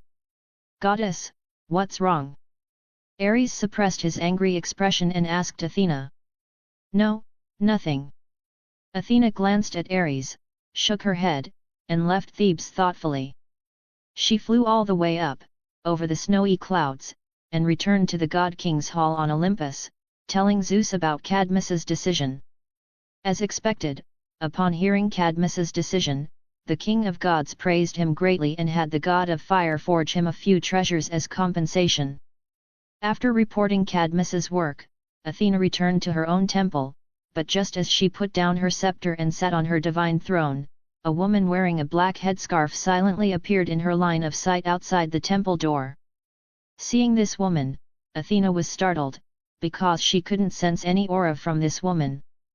The goddess of wisdom subconsciously gripped her spear and at the same time asked, "Who are you?" "I am Atropos, the goddess who cuts the threads of fate." The voice of a woman full of mature charm rang out, and the woman slowly raised her head, revealing a charming and mature face. Fate goddesses. Athena stood up directly from her divine throne upon hearing this. "My sister, why have you come to see me?" She looked at the mature woman in front of her and asked. "Athena, I come on behalf of Gaia." Atropos slowly said to Athena, "How about a deal? We can give you the fate of becoming the 4th generation god king."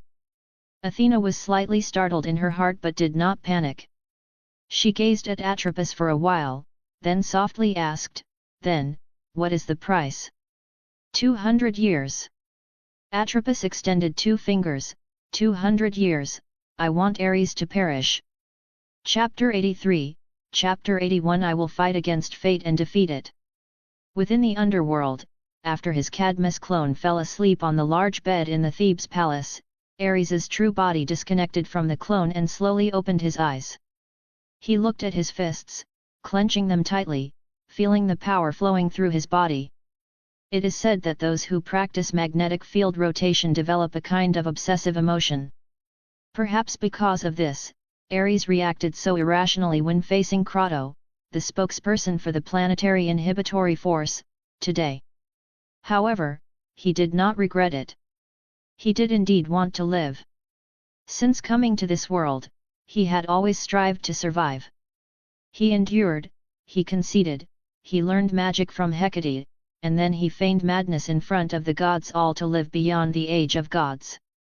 However, if he merely pursued survival, Ares would only need to step forward now, expose Athena's plan, nip Kratos in the bud, and then quietly await the end of the age of gods, where he and the gods would be eliminated by the changing environment, retreating to the starry inner sea, becoming a myth in the ancient books of the world. But would living like that truly count as living? No matter what, a person must have a bottom line in this life. For Ares, when Zeus betrayed Hera, he could offer a few words of help when it was not directly his concern, because in his heart, his mother was someone else. When Zeus, Poseidon, and others wantonly bullied other goddesses, he could also turn a blind eye, because these goddesses and women had no relation to him. But now, the planetary inhibitory force tells him that if he wants to survive, he must hand over his daughter to that scoundrel, and after he's done, she must also die a terrible death. Well, Ares humbly admits he cannot do that. "You forced my hand, Gaia." Ares clenched his fists and murmured. "Ares, what are you doing standing in the courtyard?" Just as Ares was deep in thought, Hecate's voice suddenly rang out from behind him. He turned his head and saw the moon goddess, with a satisfied smile, carrying a large pile of papyrus scrolls with magic, stepping out of a portal. When she saw Ares standing with his back to her in the courtyard, wearing an angry expression as if lost in thought, Hecate's eyes immediately showed confusion, and she asked, "Teacher, you're back." Upon seeing Hecate, Ares also snapped back to reality. He gave Hecate a somewhat forced smile and waved his hand as a greeting. "Has Typhon's body been fully analyzed?" "Yes, I've pretty much analyzed Typhon's body structure. As long as I have enough materials and time, it shouldn't be difficult for me to create a titan from scratch." Hecate clapped her hands, using magic to send the pile of papyrus in her hands back into the palace for storage, and at the same time, she asked with great confusion, "Why are you standing in the courtyard looking annoyed? Did something happen?" "That's a long story," Ares replied. "You'll know if you divine my fate." Hecate, surprised, cast her magic, activating fragments of the 3 goddesses' authority to peer into Ares's fate line, then her eyes widened in astonishment. "Your fate, how is that possible? A god's fate line only has 200 years left." She took 2 steps forward urgently, then grabbed Ares's collar and asked, Did you offend the Moirai? I did not offend the Moirai. Ares spread his hands, answering Hecate's question, but before the moon goddess could sigh in relief, she heard Ares continue, I offended Gaia. Are you courting death? Hecate jumped up, pulling Ares's cheek, and said word by word. Are you getting too big for your britches? You can't even deal with Zeus yet, and you're going to provoke the planetary inhibitory force? Do you really think you're a Yuxing vanguard? I am not a Yuxing vanguard. Ares said, removing Hecate's hand. Even a Yuxing vanguard cannot survive in front of a holy sword forged by the planetary inhibitory force.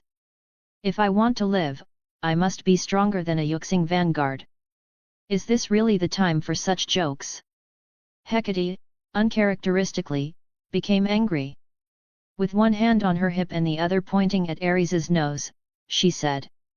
I finally taught a disciple who can stand on his own, and I haven't even enjoyed the process of a disciple honoring his teacher, and you're going to throw your life away?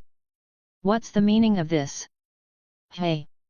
Seeing that Hecate still wanted to speak, Ares continued, Teacher, please calm down. This is no longer about throwing my life away, Gaia truly wants me dead. As he spoke, he told Hecate the conditions Kratos had presented.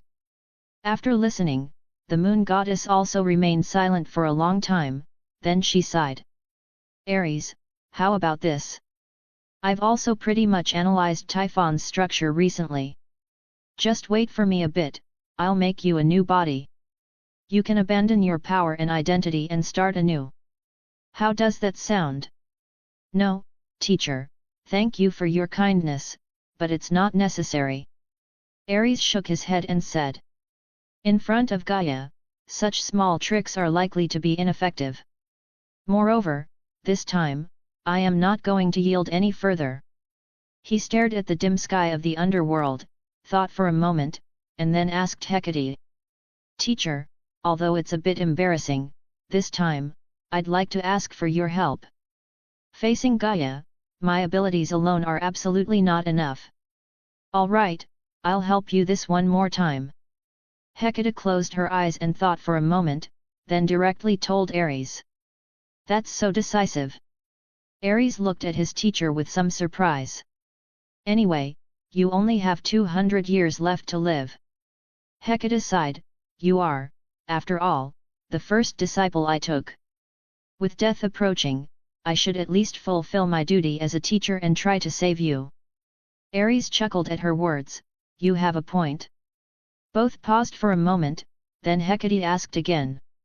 So, what do you want me to help you with? First, I need an army. Ares squatted down and drew a large circle on the ground. An army strong enough to contend with Olympus, to contend with the gods, and after defeating them, an army capable of perfectly replacing them. You mean, you want to directly attack Olympus, kill Zeus, and seize the throne of the god king? Hecate pondered for a moment, then clapped her hands in praise. Indeed, if you can go all out and seize the authority of the god king, then the inhibitory force might spare you. No, I don't want the throne of the god king. I have no interest in that position. Ares shook his head and said, I want to fight against fate, and conquer my fate. Chapter 84, Chapter 82 City Building. Inside the god king's hall on Olympus. Seeing Thebes gradually prospering under Cadmus's leadership, Zeus contentedly withdrew his gaze, then finally looked at his loyal son who had infiltrated Typhon's rear, painstakingly stealing back his divine lightning under the watchful eyes of Athena and Typhon. Ares, you did very well this time. He asked his son.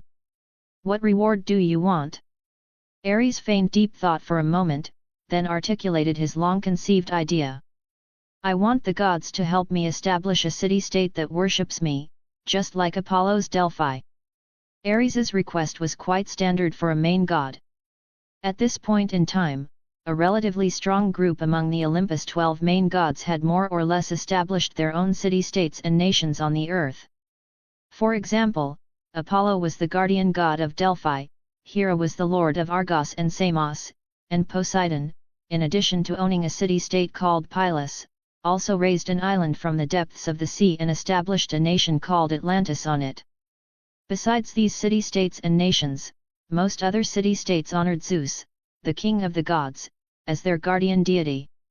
Among the powerful main gods, only Ares and Athena had yet to establish their own city-states.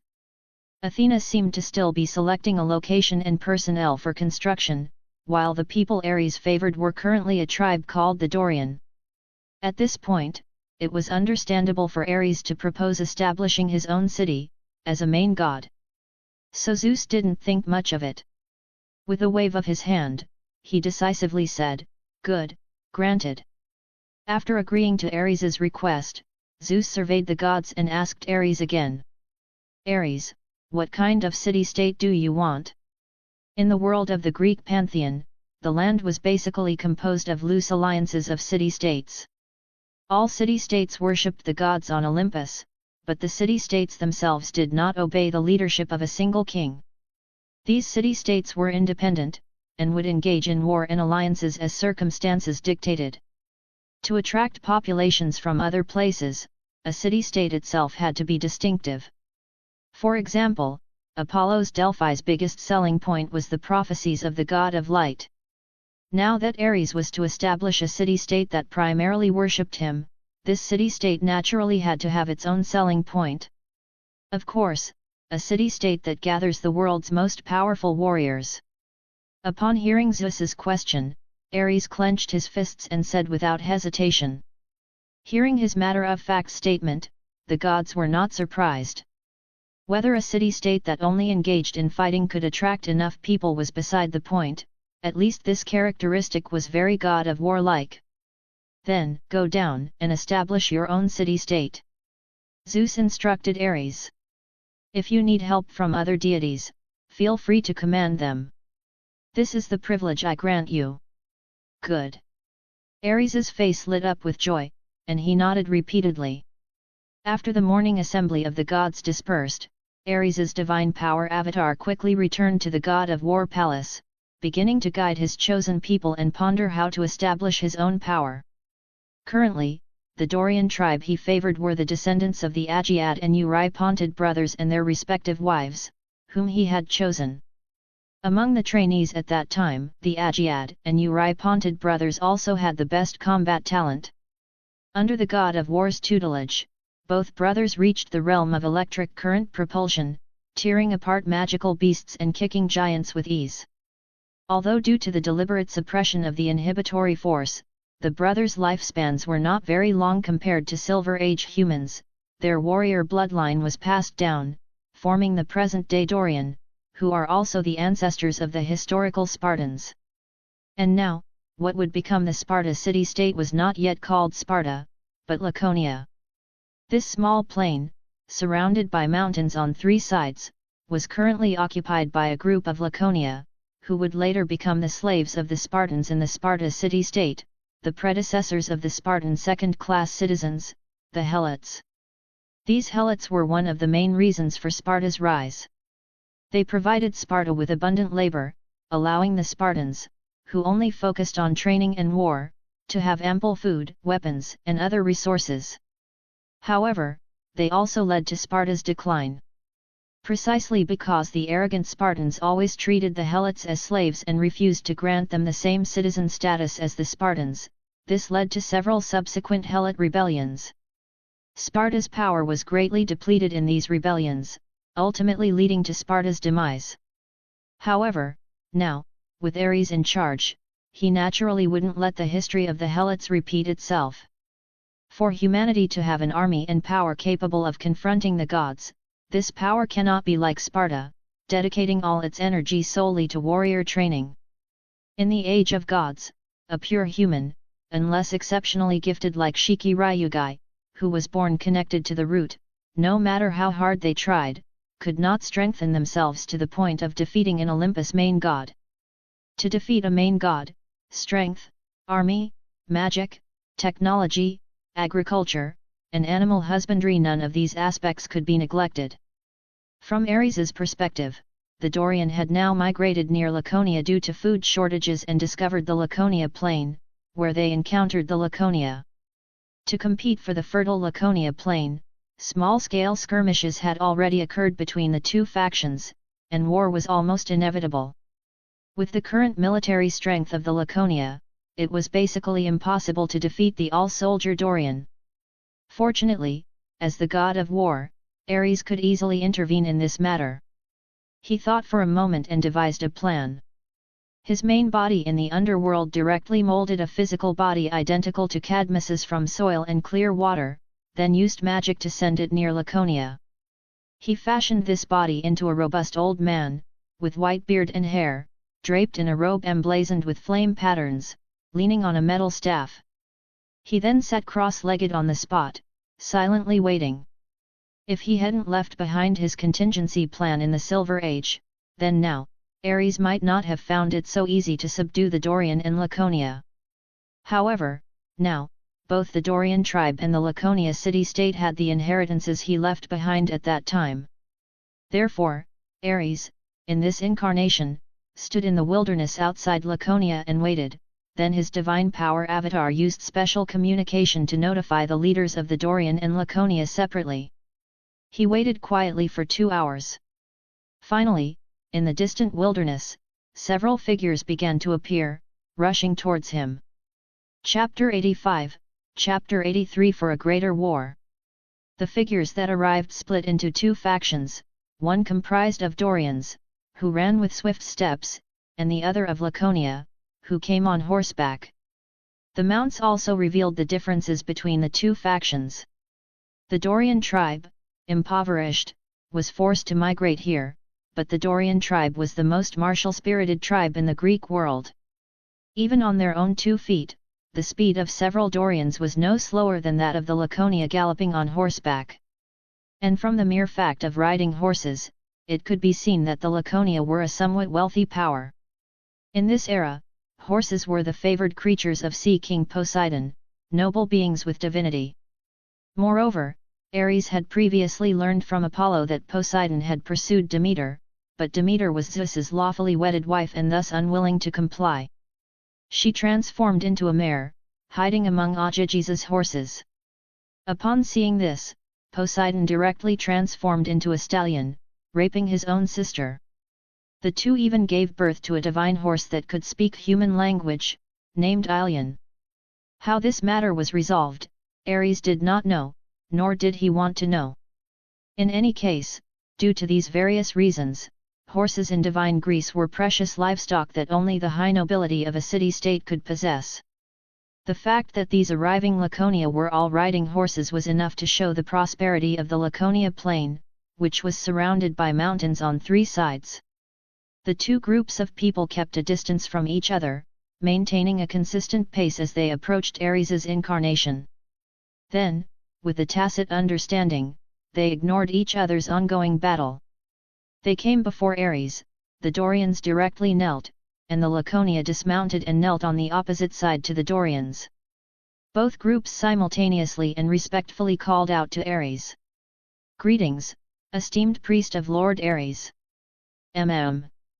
Ares calmly accepted the courtesy from both parties, then raised a hand and said, "You should have already understood my god's intention in sending me here, right?" The Laconia and the Dorians exchanged glances, their eyes showing confusion. The leader of the Dorians, clearly a descendant of the Aegead brothers, asked in a deep voice, "Does Lord Ares want us to fight more fiercely, for more people to die, and then to please him?" Ares was silent for a moment, then asked somewhat awkwardly, "How did you come to that conclusion? Is that not right?" Hearing the change in Ares's tone, the Dorian leader was somewhat afraid. He cautiously inquired, "Priest, should not the great Ares crave war, crave the slaughter between us?" "That's not wrong, but I have indeed come this time on behalf of my lord to stop the war between you," Ares said. "To stop the war?" As soon as these words were uttered, the Laconia and Dorians present couldn't help but show strange expressions. The two groups looked at each other, their faces revealing expressions of their worldviews being shattered. "I know you are all very confused right now. Do not be afraid. Allowing you to end the temporary war is, of course, to prepare for a greater war. Ares stood up, raising his hand diagonally towards the sky. And for this war, temporary peace is necessary. My lord needs a great city-state, an invincible nation. And you are the prototype of this nation. A greater war. The leader of the Dorians looked bewildered. An invincible nation. The leader of the Laconia showed an excited expression, because from Ares's words, the region of Laconia had clearly become a divinely chosen land, and they would henceforth receive the protection of Ares. Since it has come to this, I will speak plainly. Ares looked at the leaders of the Laconia and Dorians, and spoke frankly. By the will of Lord Ares, the Dorian tribe and the Laconia city-state will henceforth live on the Laconia plain. Your two tribes will also merge into one race under the will of Lord Ares, but if so, then power must be reshuffled. The Dorians and Laconia must decide which side will manage the different aspects of the nation. Conveniently, Lord Ares is watching here now, so let us make this decision under the gaze of the gods. How will we decide? Hearing Ares's words, the Laconia and Dorians present simultaneously asked. Since you are all followers of Lord Ares, then naturally we will resolve it through combat. Before Ares finished speaking, he exerted a slight force throughout his body, and the extraordinary muscles of this physical body immediately burst forth, directly tearing through the tight clothing he was wearing. Then, he flung off his long robe, revealing his muscular physique and magic circuits covering his entire body before the Laconia and Dorians, then said. From now on, with this grassland as the boundary, we will fight each other. No weapons will be used, but there are no restrictions on using magic or physical strength. You can gang up, you can scheme against each other. Until tomorrow morning, the last one standing will be the leader of the new city-state, and the order of the new city-state will be decided by him. In that case, can we also attack you? The leader of the Dorians looked at Ares's muscles, his eyes showing solemnity, and asked. Haha, of course you can. Ares laughed heartily and said, as the priest of Lord Ares, I naturally will not fear any form of challenge. Come on. Hearing his words, the leader of the Dorians and the leader of the Laconia exchanged glances, secretly giving each other a look, then led their men to surround Ares. Lord Ares, please forgive us. They silently prayed to Ares in the sky, then clenched their fists, constructed their spell formations, and together charged towards Ares's earthly incarnation. As the sun rose, Ares's priestly incarnation stood with hands on hips on the golden grassland. Sunlight spilled onto his knotted muscles, bathing his body in a golden hue, making him look like a god. On the lawn behind him, the Dorians and Laconia lay scattered, covered in wounds. The ground was full of large craters made by brute force or magic. However, Ares's elderly physical body was completely unharmed. Then, according to the will of Lord Ares, I shall temporarily lead you from now on. Ares extended a finger, flicked dust from his shoulder, then turned and said. From now on, you will call me the High Priest. The Laconia and Dorians will merge into one. The city of Laconia will also be renamed Sparta, and you will henceforth be the Spartans of Sparta. Chapter 86, Chapter 84 Sparta. In later eras, conquering a tribe or city-state, or forcibly merging two peoples, became an extremely difficult task, requiring several major wars or a long period of assimilation. However, in the age of gods, with Ares's status as a main god, such things were simple. He only needed to issue divine oracles as a god through his spokespersons. Ares creating his own avatar and acting as his own spokesperson was partly due to habit, and partly because Sparta would become his base against the gods in the future. He had to be hands-on, holding Sparta firmly in his grasp, and not allowing other gods to interfere.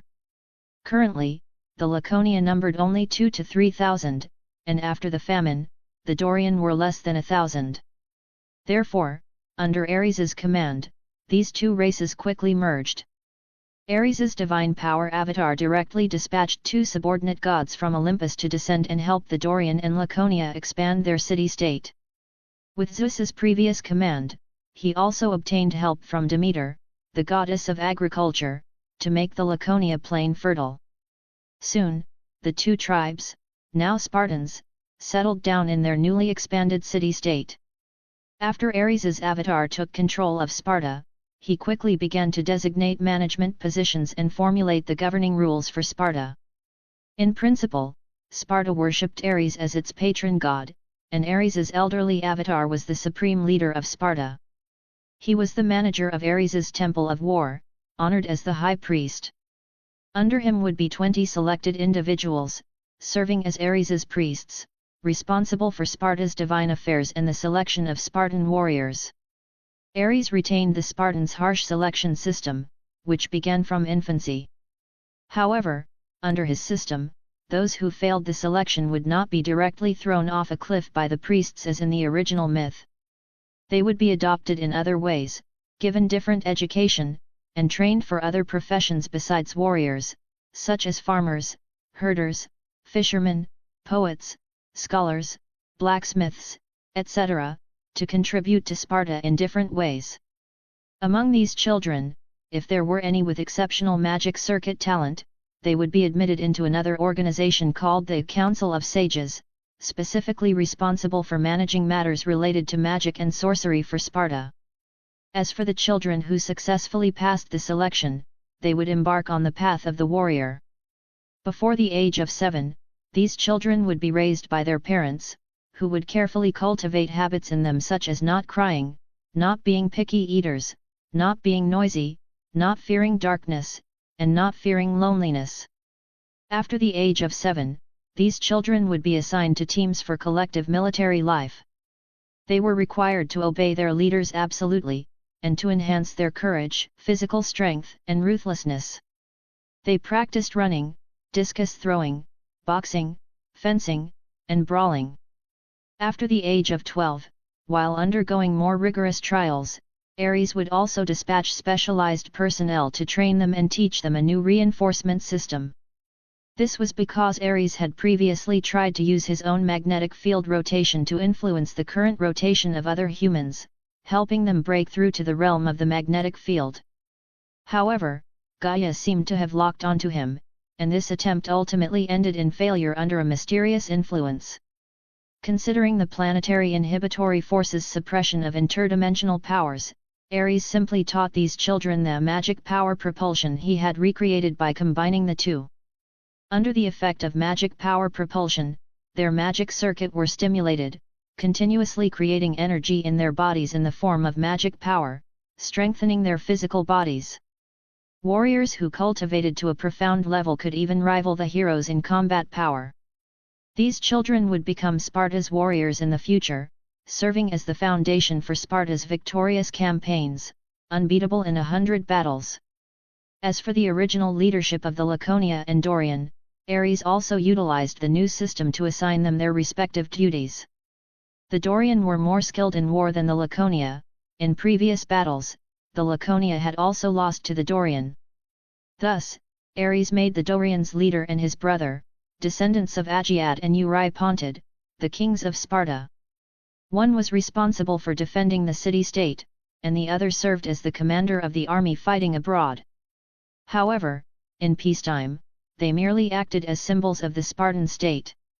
Only during war did the dual kings have the authority to control the army.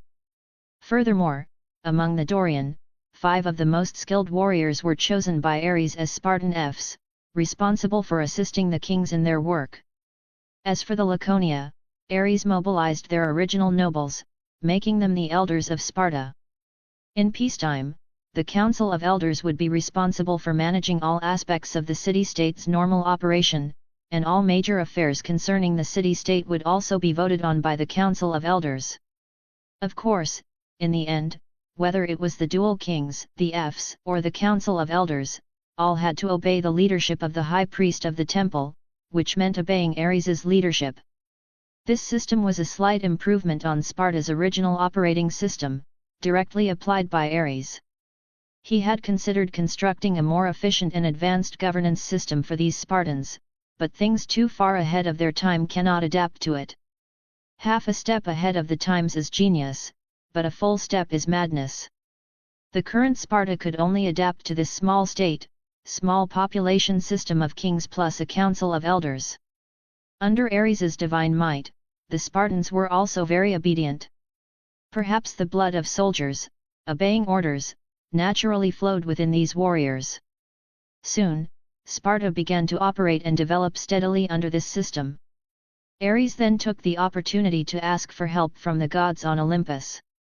However, Ares did not ask for their direct help, he merely sought an oath from each of the 12 main gods, excluding Athena, Aphrodite, and Zeus.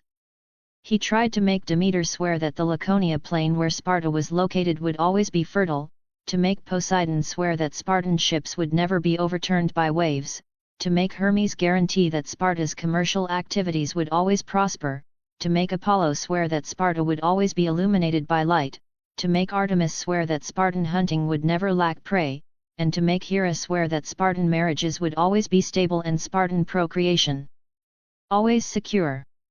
Apollo and his sister had always had a good relationship with Ares, so they quickly swore the oaths. Hermes, after the incident of stealing cattle, also had a decent relationship with Ares.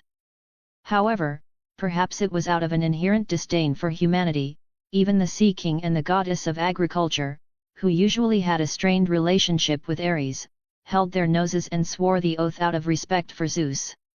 As for Hephaestus and Hestia, it is unclear what they considered.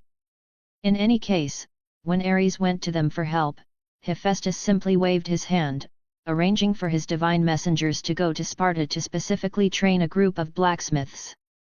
Hestia, on the other hand, seized the opportunity to ask Zeus if she could directly go to Sparta and settle down among the human hearths, responsible for protecting the hearth fire of the Spartans and indeed all humanity. And on the day Sparta was completed, Hecate also exchanged her Cerberus to gain dominion over the underworld region beneath the Laconia plain from Hades, and then shielded and modified that area with magic. Chapter 87, Chapter 85 God-Making Project.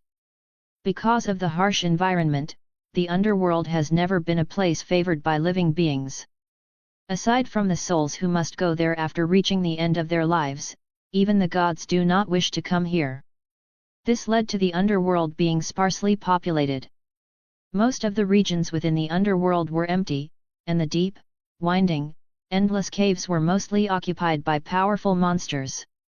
Therefore, when Hecate proposed to exchange territory for her pet dog, Hades readily agreed. Anyway, the position of king of the underworld is not a good one for the gods. Instead of being a symbol of status and power, it is more like a shackle and a burden of responsibility. Hades is not worried about any god coveting his position as king of the underworld. Therefore, he would not watch or bother with whatever Hecate was doing in the underworld.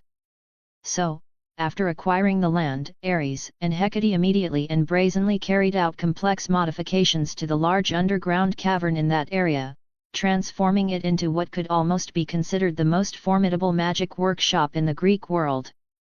Then, the master and disciple began their god creation plan in this underground region.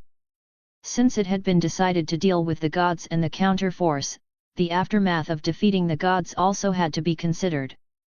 The situation of this universe is special, it is unknown whether it is due to the limited capacity of the universe itself or some other reason.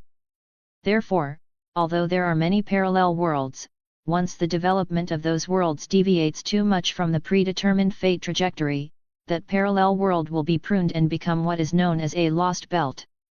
A parallel world that has become a lost belt will be cut off by the universe, turning into historical residue and being abandoned by the universe. This matter does not seem to be the doing of the counter-force, but rather based on the choice of this universe. Therefore, Ares must also avoid this outcome. If it's just defeating the gods and the counter-force, it cannot be considered a victory at all. He wants a complete victory, for this world to be able to continue to exist. Therefore, the god creation plan was proposed by Ares and affirmed by Hecate. This plan is not only to create a legion for Ares that can contend with the Olympus gods, but also to create a group of substitutes to replace them and maintain the Greek world after the Olympus gods are defeated and eliminated. The reason this plan could be implemented was also thanks to the tissues Ares obtained from Typhon.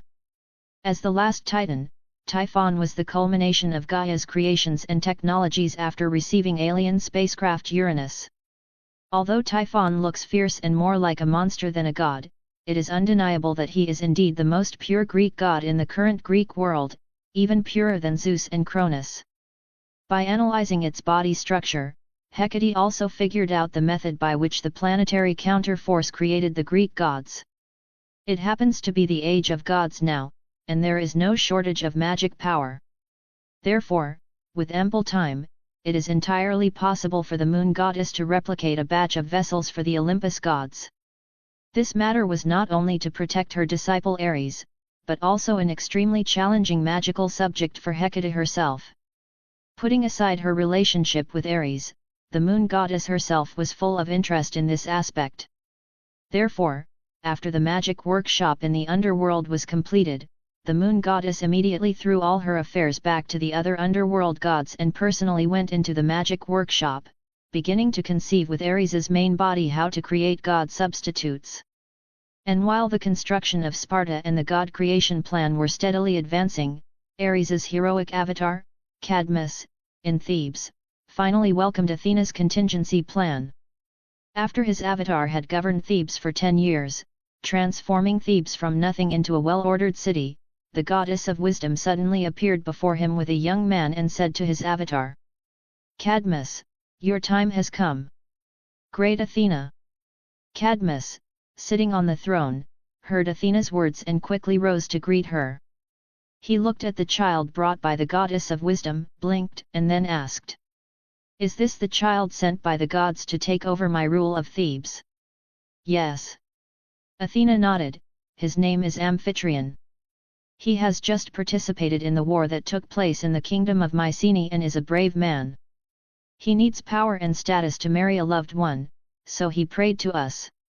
I can guarantee his virtue and wisdom, he is absolutely sufficient to serve as the king of Thebes. So it's Amphitryon." Ares looked at the young man with sympathy. How could he not know that Amphitryon was certainly arranged by Athena to seize his power in Thebes? Ares was deeply wary of Athena. Ever since Ares's negotiations with Gaia's spokesperson, Kratos, broke down, he had elevated his vigilance to combat readiness. According to Gaia's spokesperson, he now has only 200 years left to live. When those 200 years are up, he cannot die of old age, so the counterforce will naturally find a way to get rid of him. However, the planetary counterforce cannot directly interfere with the world. Besides summoning people from the heroic spirit throne, they can also, like Kratos, find their enemies in the current era through signing contracts to deal with themselves. However, the god king Zeus has now reached the pinnacle of the Greek world, with no other pursuits besides chasing women every day, so the counterforce cannot instigate him. And if other main gods were to come after him, they would most likely be counter-killed by him. Therefore, according to Ares's estimation, the person most likely to be chosen by Gaia to deal with him should be Athena. But before, during the time Ares was busy establishing Sparta, Athena unexpectedly did not come to trouble him. Ares, in his leisure, took the time to ask other main gods about Athena's situation, and learned that not only was he establishing a city-state, but Athena also seemed to be busy establishing her own city-state. Her city-state would naturally be the famous Athens in the future, a city-state named after the goddess Pallas Athena. It would not only dominate all of Greece for a long time in the future but also be one of the most commendable cities in human history, known as the cradle of Western civilization. It nurtured a large number of scholars and thinkers who left their names in history, such as Socrates and Plato, leaving extremely valuable cultural heritage for the human world. Goddess Athena would also become increasingly prominent throughout Greece due to the prosperity of this city-state, becoming the goddess above all others, second only to the god king Zeus. During her peak, she almost became Zeus's substitute, capable of performing all duties and adjudicating all matters on behalf of the god king. However, now, Athena was able to spare time to select someone to go to Thebes to seize power. Ares estimated that her city-building plan should have progressed to a certain stage. Therefore, while he was feigning compliance with Athena here, his divine power avatar on Olympus also went to Apollo to inquire, and received a positive reply. Athena seems to have chosen the site for building Athens and has begun to gather people, just waiting for her followers to arrive before construction can begin. However, now that Ares has learned of this, he certainly will not allow Athena's city-building plan to proceed as she wishes. Chapter 88, Chapter 86 Amphitrite and Hellenist. Ares already had a plan in mind for how to obstruct Athena's city-building project, but for now, he still had to deal with the situation in Thebes. The reason he had looked at the young man, Amphitryon, with sympathy earlier was not only because Amphitryon had become a puppet of the gods, but also because of what he would experience in the future. Many people might not be familiar with the name Amphitryon, but his son is a household name in the Greek world. It can be said that even those unfamiliar with Greek mythology, if they have read even a few mythological stories, will know about his son.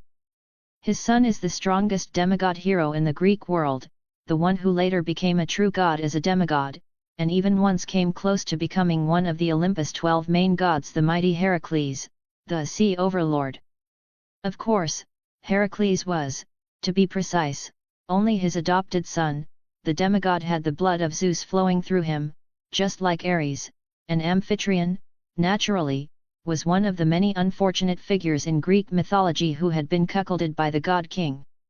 He toiled for most of his life to marry Alcmene, the daughter of his uncle, King Electryon of Mycenae. He found the cattle for his uncle. After the cattle arrived in the kingdom of Mycenae, his uncle did not go back on his word. He only launched an attack against Pterolos and the Tapians to avenge his sons, entrusting his daughter to Amphitryon before his departure. However, his wife, Alcmene, firmly insisted on waiting for her father to return victorious before she would marry Amphitryon, thereby forcing Amphitryon to deploy troops to help her father. Having no choice, Amphitryon had to take his men to help his father-in-law in battle. But on the very night he returned victorious, Zeus got there first. The unscrupulous god-king transformed into Amphitryon's likeness, entered Alcmene's chambers, and deceived the queen into spending a night of passion with him. Thus, the mighty Heracles was born. However, unlike other cuckolded victims who used various means to persecute and torment their wives and the illegitimate children of the gods, Amphitryon's character was indeed noble in the Greek world, and he was quite broad-minded. Although at first, he was also very angry and prepared to punish his wife, he later realized who the true culprit of this matter was. Thus, the broad-minded Mr. Amphitryon chose to forgive. He reconciled with his wife, Alcmene, and adopted Heracles, raising him as his own. He even hired various teachers for Heracles, educating him into a formidable person. For this reason, the mighty Heracles actually always considered the bloodline unrelated Amphitryon to be his father. As for why the later berserker bee had the ability usurper of the heavenly wind, it wasn't just because the servant Iphid Heracles was corrupted by his master with 3 command spells. A greater reason was Heracles' intense hatred for the gods who manipulated his destiny and treated him unfairly. It's easy to see who Heracles would prefer: on one hand, the victimized adoptive father who treated him as his own and meticulously raised him, and on the other hand, the scummy biological father who secretly entered his mother's chambers and deceived her on the night of his parents' wedding. Zeus's behavior could even be called bastard-like without exaggeration. This hatred for the gods in Heracles' heart also made him a target that Ares could win over. Developing military forces solely on his own was an unwise move. Most of the demigod heroes in the Greek world suffered greatly from the persecution of the gods. Since Ares intended to oppose the gods, he could naturally rally these heroes. Therefore, he did not refuse Athena's request. Facing Amphitryon, he, as the avatar of Cadmus, very readily relinquished the throne of Thebes. On one hand, like Athena, he needed the birth of the great hero Heracles. On the other hand, this avatar of Cadmus was also a product of his heroic spiritification plan. He wanted to see if, besides marriage and procreation, living an entire life strictly following the epic trajectory of the hero Cadmus could truly send this avatar of his to the heroic spirit throne. So, on the day Athena arrived with Amphitryon, Ares summoned all the subjects of Thebes and, in their presence, requested Athena to grant a manifestation, transferring all his powers as king of Thebes to Amphitryon. After the ceremony was completed, Cadmus removed his crown and left his scepter. Apart from the weapons and staff granted to him by the god of war, he took only some dry food and water, then left Thebes, embarking on the final journey of his life. Ares, controlling this avatar, endured the elements on his journey until he finally arrived in Illyria. Upon reaching a certain forest in this region, Ares suddenly felt an intense itch all over this body. As he scratched, he found dragon scales appearing on his skin. Slowly, his body elongated and grew larger, transforming from a human into a purebred giant dragon. And at the moment of complete dragonification, Ares's avatar, just as he had predicted, met its end. A profound, mysterious sensation suddenly arrived. A passage to the outside of the world was opened by an unknown force. Ares's avatar was absorbed into it. When his avatar regained consciousness, he was astonished to find himself back in the palace of Thebes. The palace was deserted. Ares's avatar sat upon the throne, and a sudden realization dawned on him: this was his heroic spirit throne.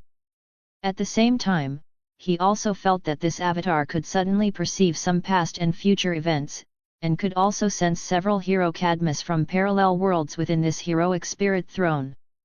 And he also understood the origin of this heroic spirit throne. This thing is indeed managed by the root of the universe. The counter-force has no authority or ability to intervene here, unless a heroic spirit willingly signs a contract with them. As for here, it is actually just a storage area where the root faithfully records the human history of all parallel worlds and is used to house valuable records from that human history. The reason the counter-force can summon people from the heroic spirit throne in an emergency is simply because the heroic spirit throne has always been open to the public. As long as you have enough magical power as payment, heroic spirits can respond to summons. It's just that, normally, only the counter-force can afford this payment. If the payment is sufficient, heroic spirits willing to respond can manifest in the world as their avatar's servant. If the payment is high enough, or the heroic spirit itself has an urgent purpose, then the heroic spirit's main body can also descend. After thoroughly understanding everything here, Ares couldn't help but sigh, marveling at how generous the root boss was, completely unlike stingy entities like Gaia. This heroic spirit throne accepts all comers, as long as you leave your name in history, whether male or female, human or non-human. The heroic spirit throne accepts them without question. And if a heroic spirit wishes to descend, as long as the conditions are met, the root will not hinder them at all. Upon sensing his connection to the heroic spirit throne, Ares felt relieved. This way, he could send several more avatars up there, which would be perfectly fine for use as combat power or as an alternative solution when all other options were exhausted. Chapter 89, Chapter 87 Brother will help you vent your anger. On Olympus, at the gods' banquet, Ares's divine power avatar, as usual, held a wine glass and sat alone in a corner, exuding an aura that kept others away. But in reality, his spirit had already delved deep into the heroic spirit throne outside the world, beginning to try out the audacious operations he had thought of before, such as contacting the root directly from the heroic spirit throne to achieve magic on the level of the 5 great laws. Just then, a quarrel suddenly erupted at the gods' banquet. Hearing the commotion, Ares turned his head to look, and discovered that the two parties quarreling were Sea King Poseidon and the hunting goddess Artemis. This was a very rare situation. It was common for Poseidon to argue with other main gods, as this Sea King had an insatiable greed that could swallow the heavens, often trying to challenge his younger brother's authority and frequently encroaching upon the domains of other main gods. However, Artemis had always been a very quiet and marginalized main god. In Ares's memory, this white-haired sister, besides quietly hunting in her own forest with her nymph attendants, almost never concerned herself with worldly affairs, and mortal city-states rarely worshipped her as a patron deity. However, because Artemis managed hunting, and hunting was still an important food source for humans with underdeveloped productivity, Artemis's faith as a main god was never lacking. She was in the forest, Poseidon was in the sea, and Artemis essentially had no territory that the Sea King could invade, so it was truly rare for her to quarrel with Poseidon. Seeing this, Ares also felt a hint of curiosity. He reined in his thoughts, focused a part of his mind on this divine power avatar, and then, holding his wine glass, walked towards where the dispute was happening.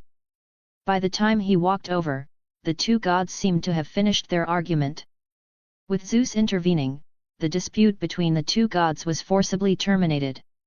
Ares saw Poseidon continuing to hold his wine glass with an unconcerned expression, enjoying the banquet, while Artemis angrily walked to a corner of the banquet and sat down, being comforted by her mother, Leto.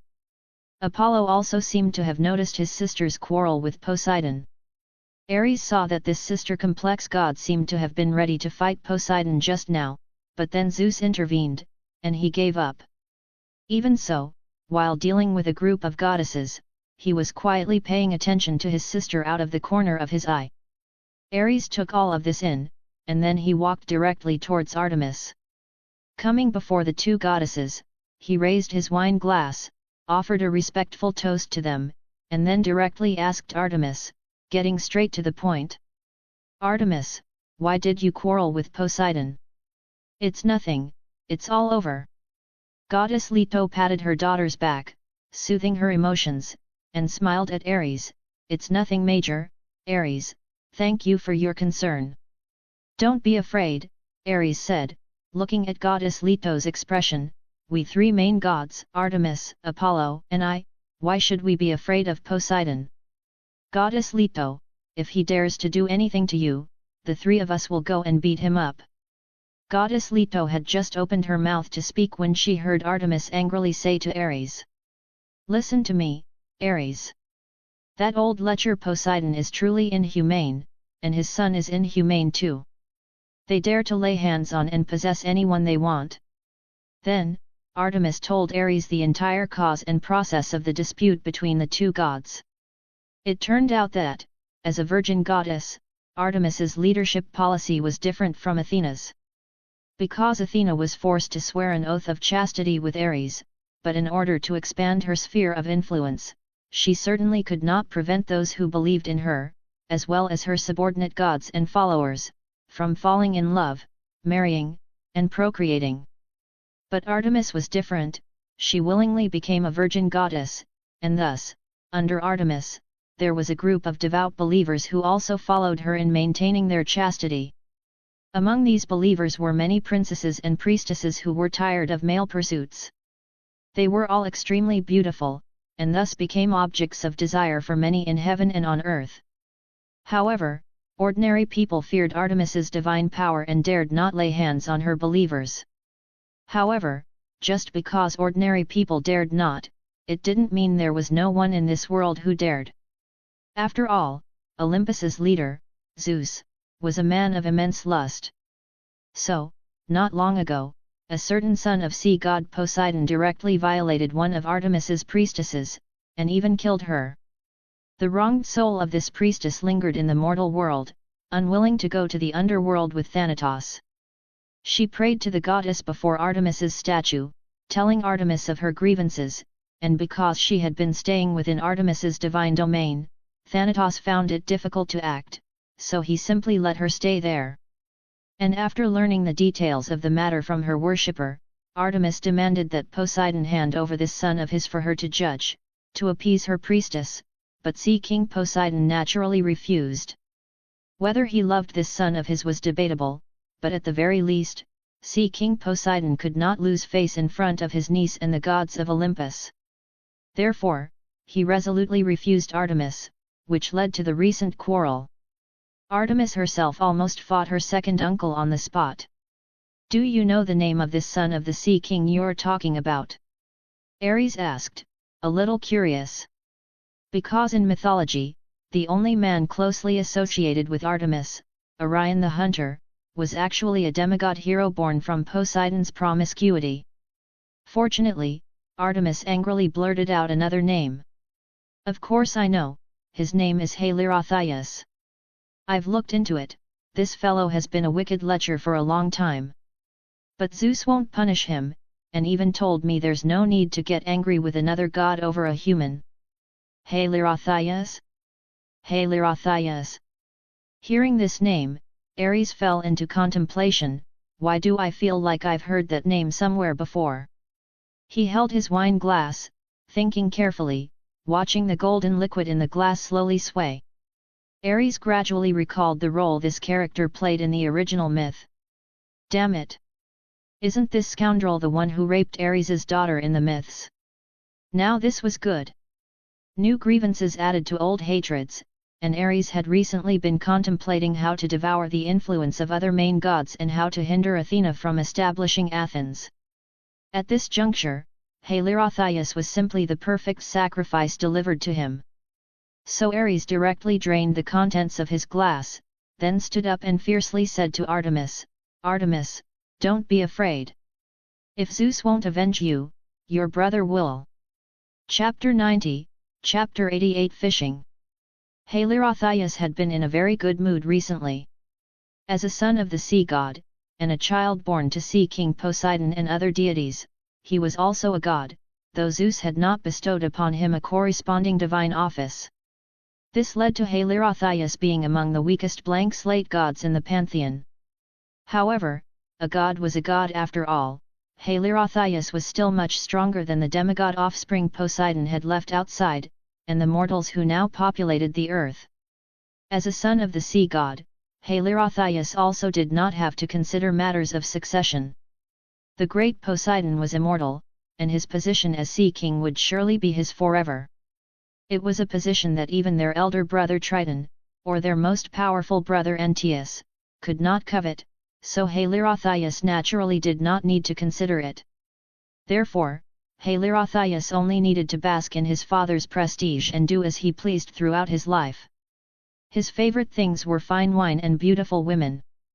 By now, Halirothias was different from when he only valued beauty. A son of the sea god had plenty of romantic encounters. He preferred to dominate women who were untouchable, to satisfy the strong desire for conquest he inherited from Poseidon. Not long ago, Halirothias had just dominated a priestess of Artemis.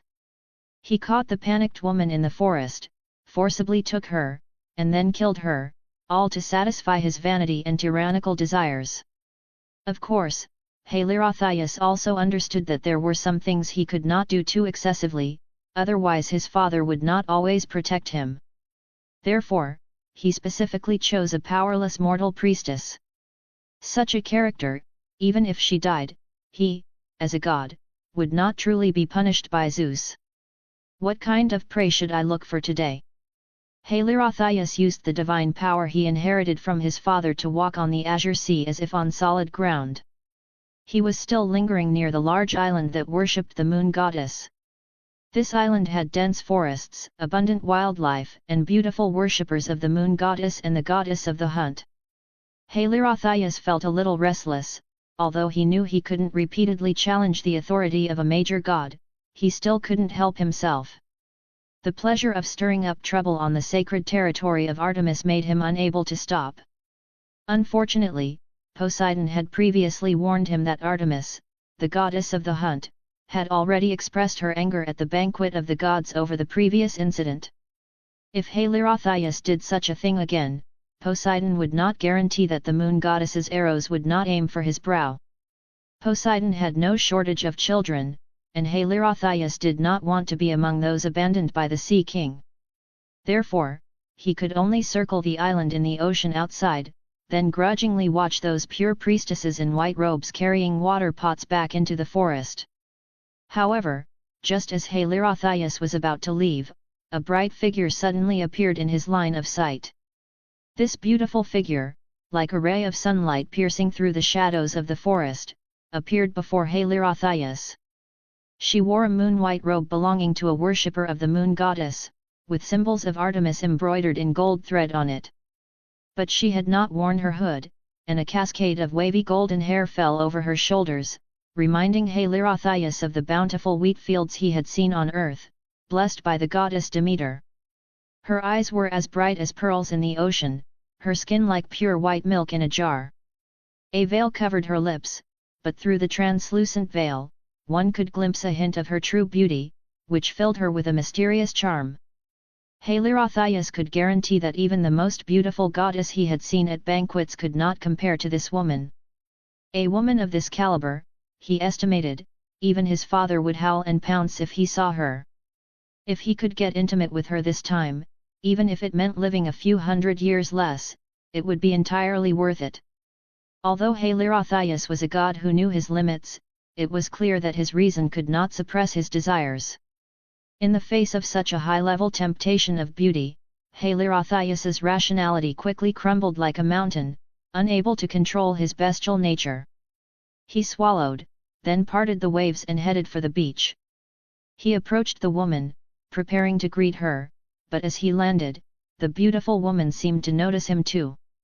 Halirothias's notorious reputation must have preceded him on their island, so upon seeing this unrestrained god, a flicker of panic crossed the beautiful woman's eyes.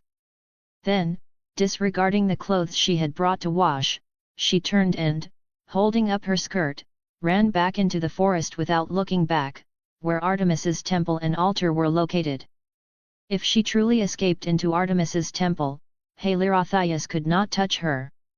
Poseidon had the audacity to take his worshippers in the temples of other major goddesses, but he dared not. Therefore, Halirothias disregarded any divine mystique or dignity. He directly used his divine power, transforming into a gust of wind, and chased after the woman. Under his deliberate guidance, the beautiful woman quickly veered off the correct path in her panic, led by him to a small stream on the island. Sea King Poseidon's authority extended throughout the water systems of the Greek world, and as his child, Halirothias could maximize his strength whenever he was near water. With this stream, he was confident he could set up a barrier that would temporarily sever the connection between this worshipper and Artemis, preventing the woman from seeking help from her chief deity. After successfully cornering the beautiful woman by the stream, Halirothias immediately revealed his true form and began to set up a barrier using the stream's water. As he constructed the divine barrier, he pressed closer to the woman. The beautiful woman also seemed to realize her current predicament. She stopped in despair before the stream, her back to Halirothias, her body trembling uncontrollably. "Halirothias," she pleaded desperately, "let me go. Are you not afraid of Artemis's punishment?" "Punishment? Ha! She will only punish you, a mortal." Halirothias laughed triumphantly. "Besides, this place has been cut off by my power. Artemis can no longer hear your prayers. If she isn't careful, she won't even sense you here. I advise you to obediently submit to me, lest you suffer more physical pain." "I don't believe it. This is the moon goddess's island. Here, no one can really find me." The beautiful woman stood with her back to him, her delicate body trembling ceaselessly, appearing very frightened. "Give up, no one will know about this place." Halirothias's heart burned with desire. He quickly took 2 steps forward, then spread his arms, intending to embrace the beauty. But at that moment, the beautiful woman suddenly turned around and raised her hand, seizing one of his wrists. Halirothias was slightly startled, then chuckled, "Are you finally willing to accommodate me?" Before he could finish laughing, his smile froze on his face, because the hand gripping his wrist held him as firmly as an iron clamp, making him unable to move. Halirothias struggled twice with effort, then cold sweat broke out on his back. "You, who exactly are you?" "Who?" The beauty let out a cold laugh, but it was a rough, bold male voice. He grabbed his robe, tore it open, and then laughed loudly, "You brat, take another look at who your father is." The white robe billowed, and the stunningly beautiful woman instantly vanished, replaced by a tall, majestic, handsome red-haired man. Seeing him, Halirothias immediately turned ashen with fright. God of War. Chapter 91, Chapter 89. Excellent experimental subject. The moment Halirothias saw Ares, he turned pale with fright, immediately realizing he had been set up. He lifted his leg, intending to run, but as the weakest level god, how could he possibly escape from an Olympian main god who controlled battle? The instant Ares saw him turn, he raised his hand and grabbed him by the back of the neck, lifting him back as if he were a small chick. "Where do you think you're going, little brother?" Ares smiled very kindly, while tightening his grip, making Halirothias' neck ache. Ares. Halirothias was lifted directly by Ares' neck, his feet flailing in mid-air, then he cried out in panic, "Please let me go. I promise I'll never bother Artemis again." If apologies worked, why would I even be here? Ares snorted, clenching the fingers of his other hand into a fist, producing a terrible crackling sound. Halirothias' eyes trembled with fear. He swallowed, then stammered a threat, "Aren't you afraid of Poseidon's wrath?" Upon hearing this, Ares tilted his head strangely and couldn't help but chuckle, "Damn, think about it yourself, would I be afraid?" When Halirothias heard him say that, he too showed a look of despair. Indeed, Ares, the god of war, was notorious among the gods for challenging everyone and everything. Not to mention his father, Poseidon, he even dared to defy and disrespect Zeus. So, in the end, he could only desperately plead with Ares, "All the gods are watching. Can you give everyone some face and go a little easy? What do you think?" Ares sneered. "Besides, didn't you just say that by this small stream, even a main god wouldn't sense anything if they weren't paying attention?" With that, he raised his fist. In Halirothias' eyes, the fist gradually approached his face, growing larger and larger. Afterward, Halirothias' shrill scream echoed through the forest. "Father, save me!" A moment later, Ares, looking completely satisfied, dragged Halirothias out of the forest. Artemis, the goddess of the hunt, was waiting outside the woods for her brother who had gone to avenge her. When she saw Halirothias' lifeless eyes, as if he had lost his soul, she showed a satisfied expression and then thanked Ares. "Thank you, Ares. He got what he deserved. Now, my worshipper can rest easy following Thanatos to the netherworld." "No problem, we're all brothers and sisters. For things like this, help when you can. If there's ever another another difficulty like this, just come find me." Ares patted his chest, then smiled at Artemis. "Well, I'll be going now. I just dealt with this guy in the forest, but I think it was too light. I'll take him to the netherworld and let my teacher, Hecate, figure out how to torture him. I guarantee he'll never dare to provoke you again. Oh, and by the way, I can also ask my teacher to pull some strings with my uncle to have your worshipper sent to Elysium. I appreciate your trouble." Artemis continued to thank him. "Ares, you too. If you ever need help in the future, just come find me. Help when you can. Next time, for sure." After exchanging pleasantries with Artemis, Ares' avatar truly dragged Halirothias and entered Hades' domain through a cave in the ground. Charon, the ferryman rowing on the river Styx, naturally dared not ask Ares, a main god, for money. He dutifully ferried Ares across the river and even pointed him in the direction of moon goddess Hecate's current residence. Ares thanked Charon for his kindness, but instead of going to Hecate's garden, he dragged Halirothias to the netherworld magic workshop which Hecate and his main body had built together. His avatar threw Halirothias into the entrance of the magic workshop and then left directly, as if he had notified Hecate in advance. As his avatar left, his main body also walked from inside the magic workshop to the entrance, catching Halirothias, whom his avatar had thrown in, and then dragged him into the interior of the workshop. Inside the workshop, in the enormous underground cavern opened up by Hecate's magic, various mysterious instruments and magical materials were already laid out. The floor was covered with magic-infused patterns, and the walls and ceiling were fitted with countless pipelines specifically for magic flow.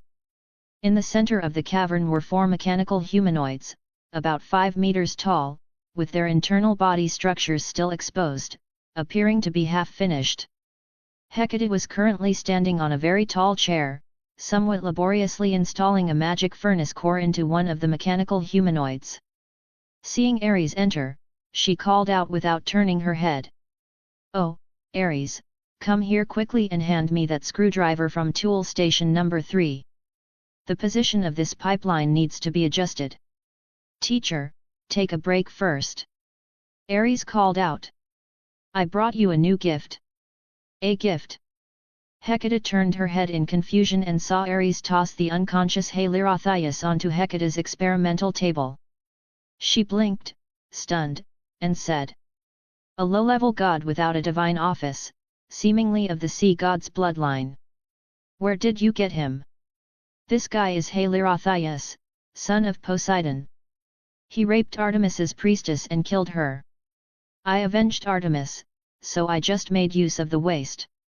Ares clapped his hands and said to Hecate, "A blank 4th-generation god's divine body will be of great help to our research, won't it?" Hecate blinked, then floated down from the high chair. She came to the experimental table, pinched various parts of Helirotheus's body, then nodded in satisfaction. "Good, all parts of the body are very well preserved. How come there's no soul? Did you really finish him off?" "Of course."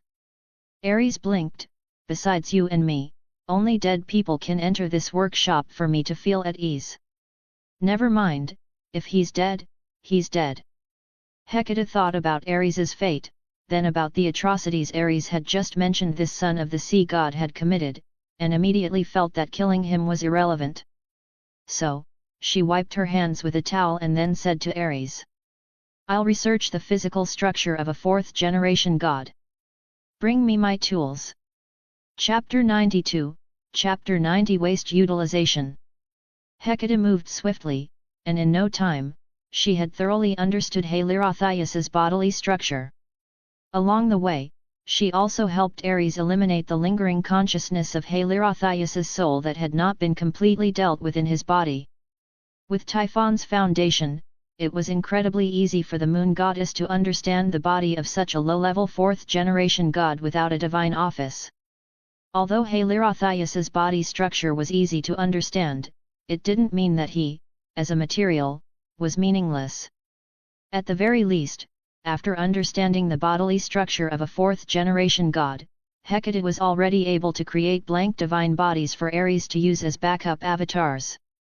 After extracting the last bit of value from Helirotheus's body, Hecate lost interest in it. She asked Ares, "I'm going back to play with mechanical god-making. What are you going to do with this body? I could just dispose of it, but I think it has greater value." Ares stroked his chin, then separated a wisp of his spirit and entered Helirotheus's soulless body. He skillfully manipulated the body. Helirotheus opened his eyes, then winked at Hecate and smiled. "What value does this person have?" "Just a playboy." Hecate looked at Ares, who was toying with Helirotheus's body, with a hint of disdain, as if seeing her disciple rummaging through a trash can. "Are you going to help him draw the hatred of the main gods?" "Exactly, exactly. Although Helirotheus himself is a good-for-nothing, he is, after all, the son of Poseidon." Ares, controlling the body of Helirotheus, smiled at Hecate. "What do you think, if Helirotheus dies in Athena's territory, will there be a dispute between Poseidon and Athena?" Hecate blinked, then sighed to Ares. "You are truly cunning. Forget it, I won't bother with your schemes. Do as you please. Main body, come here and help me pass the tools. Let's continue working." "Oh." Ares agreed, his main body following Hecate back to the 4 first-generation mechanical gods in the workshop, while another part of his energy controlled Helirotheus, who walked out of the netherworld magic workshop and arrived before the river Styx. Helirotheus was, after all, a son of Poseidon, so Charon didn't make things too difficult for him. After Halirothias gave him a few copper coins, the ferryman carried Halirothias and sent him out of the netherworld. After leaving the netherworld, Ares quickly changed his expression, transforming his face into the usual cynical, faint smile of Halirothias, the son of the sea god. After finding a clear spring and bending down to confirm that his current complexion was perfectly fine, Ares manipulated Halirothias and headed directly towards the location Athena had chosen, which he had previously heard about from Apollo. On a plain at the southern tip of the Balkan Peninsula, surrounded on three sides by mountains and bordered on one side by the sea, a group of humans, carrying large numbers of carriages, horses, and supplies, had traveled thousands of miles from other city-states to this place. They followed the guidance of the great Athena and stopped before the bay named Saronic Gulf, where they settled and began to build their home. When Ares, controlling Halirothias, arrived at this place, the city-state had already begun to take shape. However, among these buildings, the fastest to be erected was the magnificent Parthenon temple, specially prepared for Athena.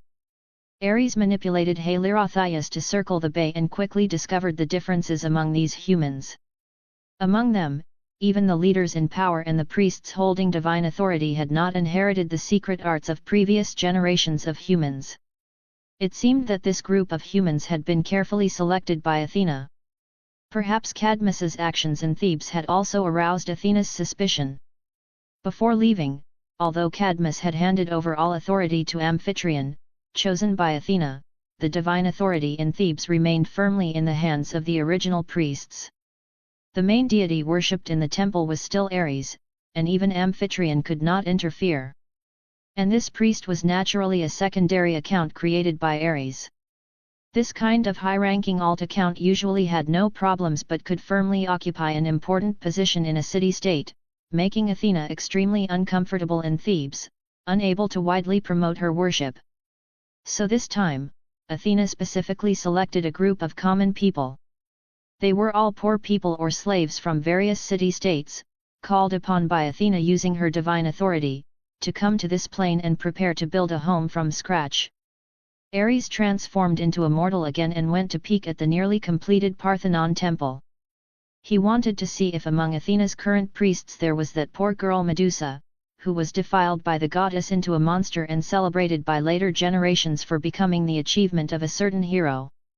Since he had already decided to fight the gods to the end, Ares also let loose and decided to intervene in matters he found displeasing, and incidentally, to disgust Athena and further instigate disputes between her and the sea god. However, perhaps Medusa had not yet matured.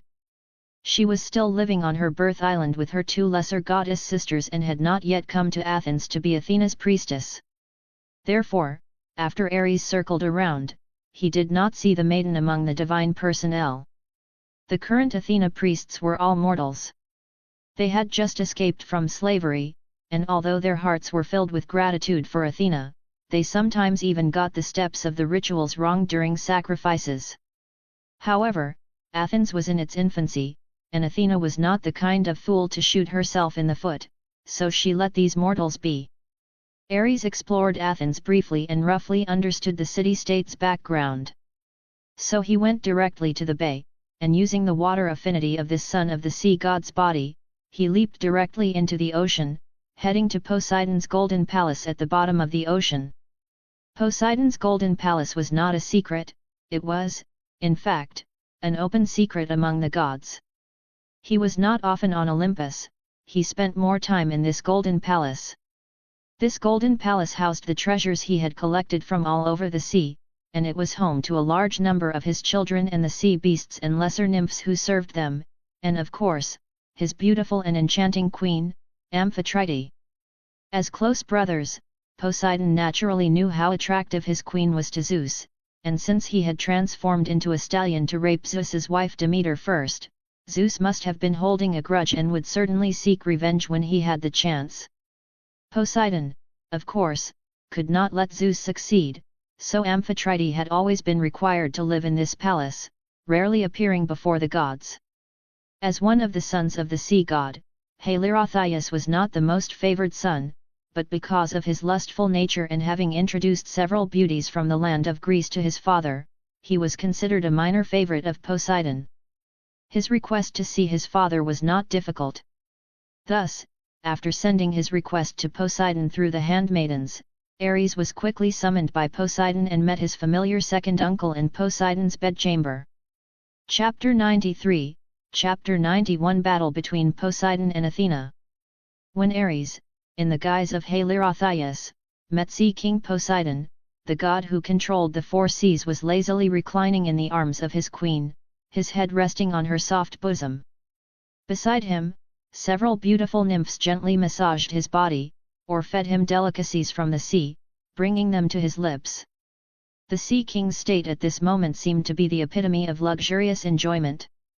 Upon seeing his most playful son, Halirotheus, enter, Poseidon couldn't help but reveal a knowing smile.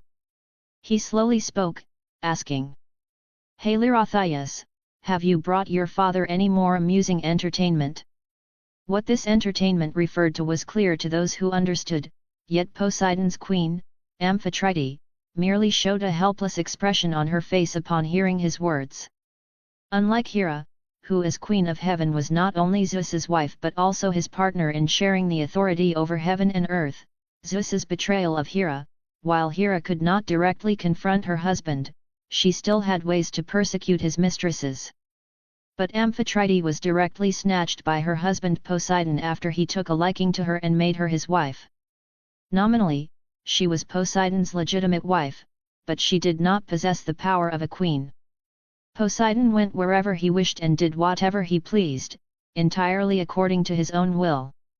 Amphitrite was completely unable to interfere with her husband's decisions.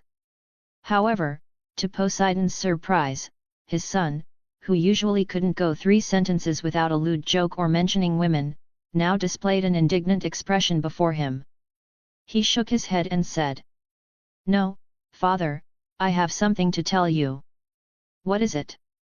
Seeing Halirotheus's unusual behavior, Poseidon sat up from Amphitrite.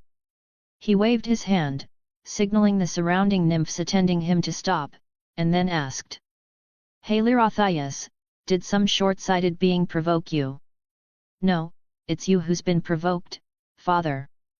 Ares, controlling Halirotheus's body, shook his head. "When I returned, I saw Athena had found people to start building a city on the Aegean Sea coast." "Athena? Building a city?" Poseidon sat up straight upon hearing this. "Tell me the details." Ares then utilized his specialty, embellishing and exaggerating the story of Athens to Poseidon, adding many malicious conjectures and slanders about Athena's ambition. Sea King Poseidon's brows furrowed repeatedly as he listened, and he soon became enraged. However, Ares estimated that even if he hadn't exaggerated, the Sea King would still seek trouble with Athena. After all, for a city built by the sea, it would be unbelievable if its future inhabitants did not use sea routes. Athena's posture clearly indicated she intended Athens as her exclusive domain, not to be touched by Poseidon. This Athena! After hearing everything, Poseidon immediately slammed the table in anger and snorted. Was taking my divine office not enough?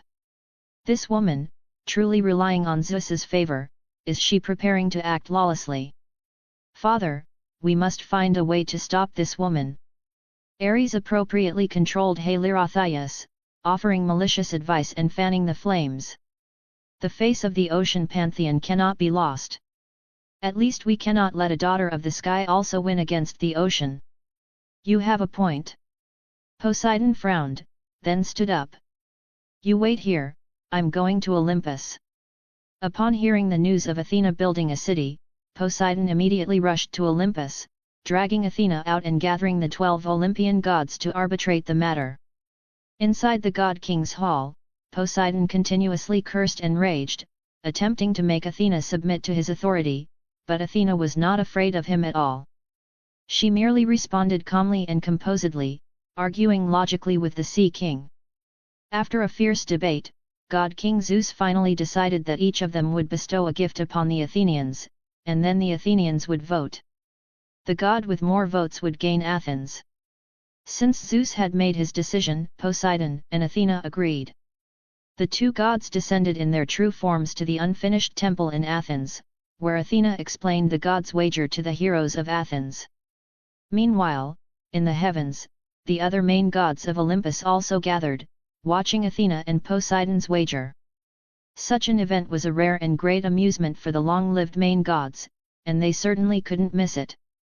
So, just like when Ares and Athena raced, the main gods, under Zeus's usurpation, opened a betting pool, with Zeus as the dealer, betting on who would win between Athena and Poseidon. Ares, who do you think will win?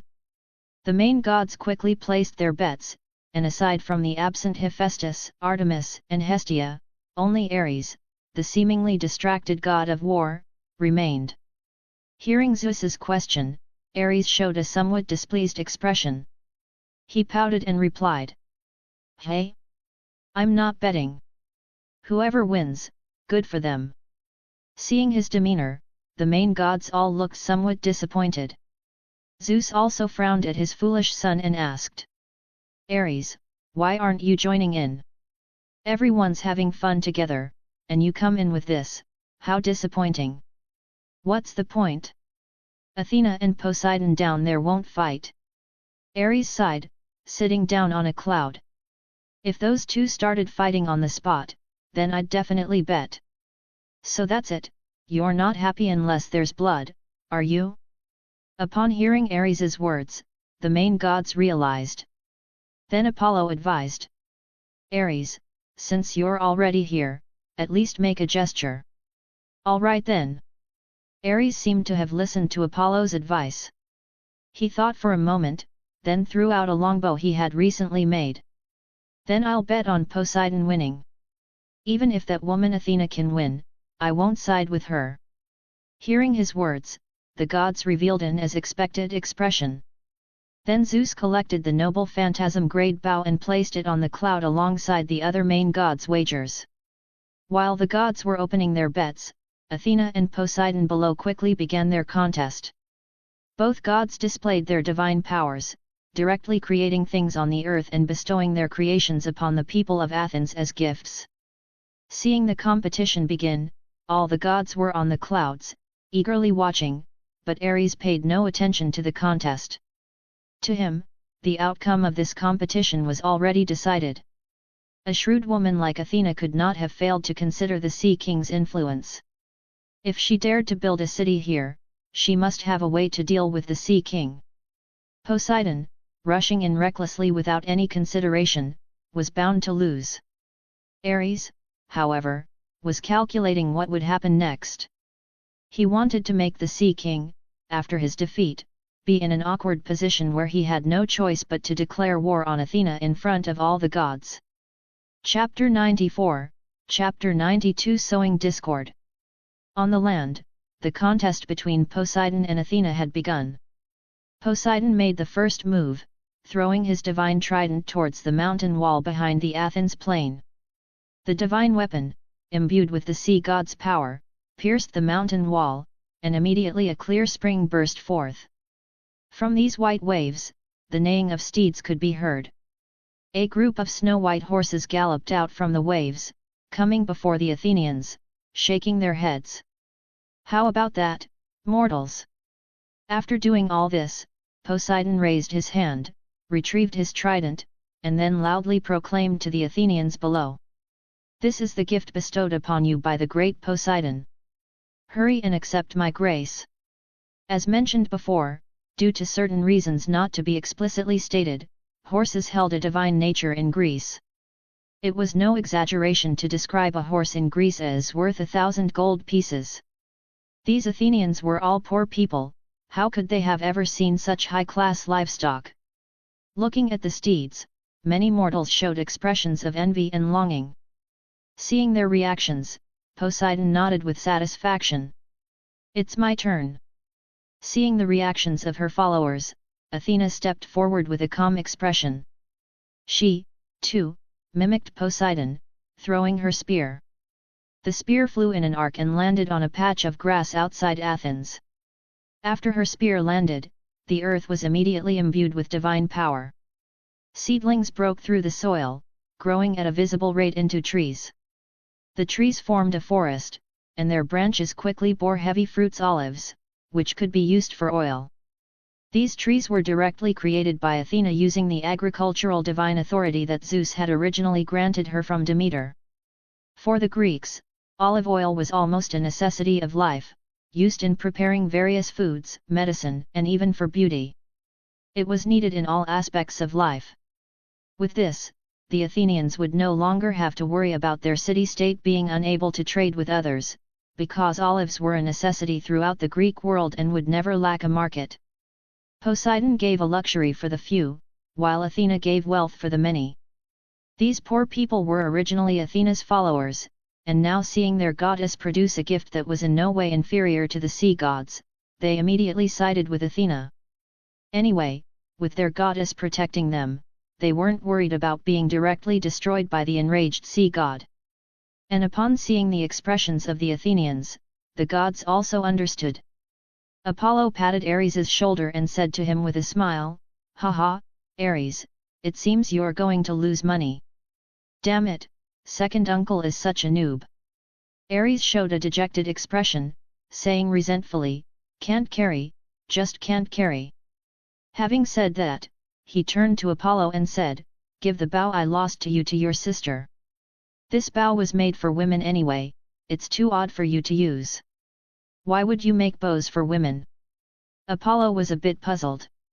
"I've recently been thinking about whether to create a group of women who only know how to fight, and let them go confront the male city-states on the land to see who is stronger and who is weaker."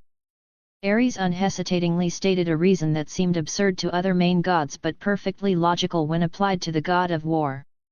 "All right, whatever makes you happy."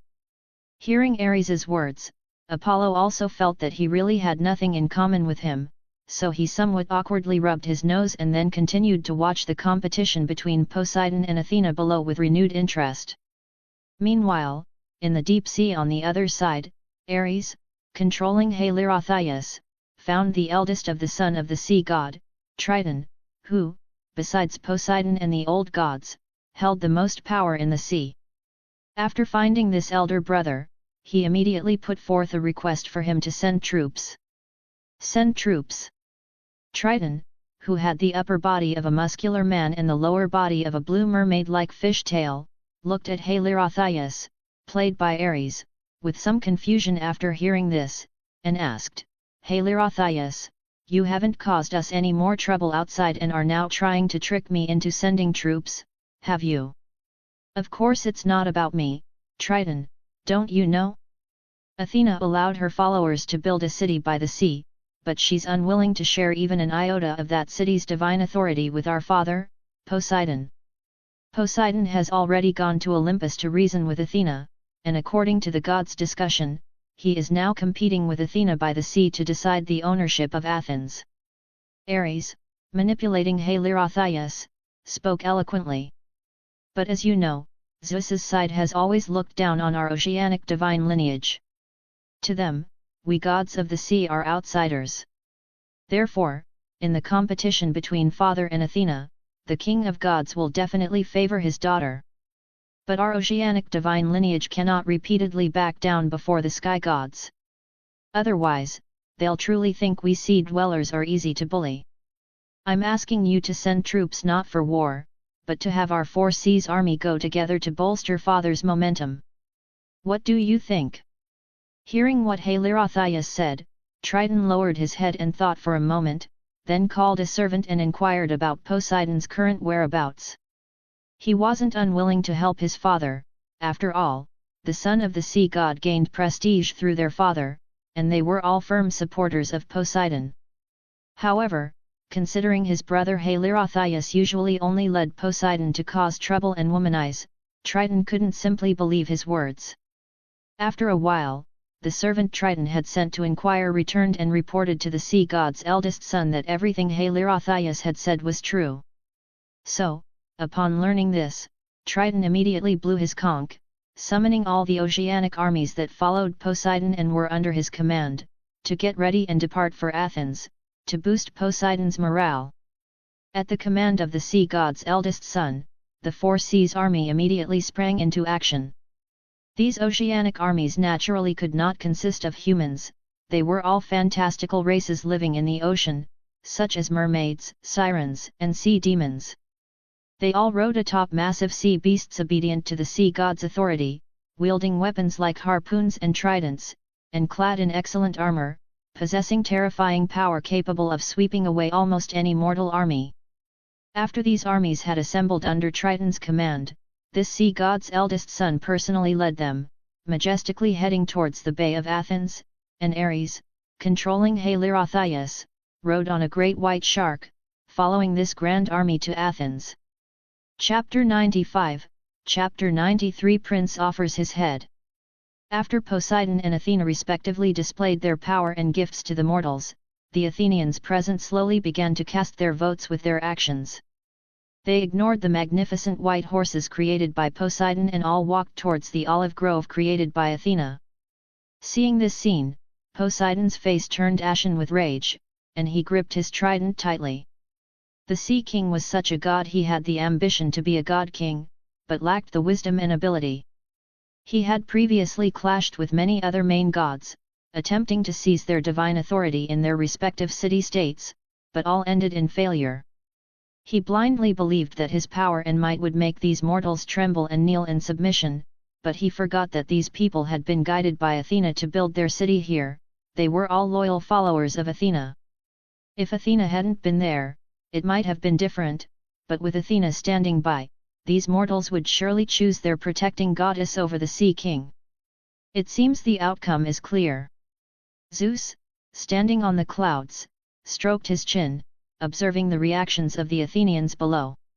However, just as he was about to raise his arm to declare Athena's victory, a huge wave suddenly appeared on the distant ocean. The sky was covered by dark clouds and torrential rain, and white high walls began to appear on the sea. On these walls of waves, the Athenians saw with horror that within them were terrifying armies composed of sea creatures and sea monsters. Poseidon's army. Seeing these sea monsters and sea creatures, the gods on the clouds were surprised. Apollo chuckled, "Ah, it seems Uncle Second has finally learned his lesson. This bet is going to be interesting." Hearing his words, the other main gods nodded.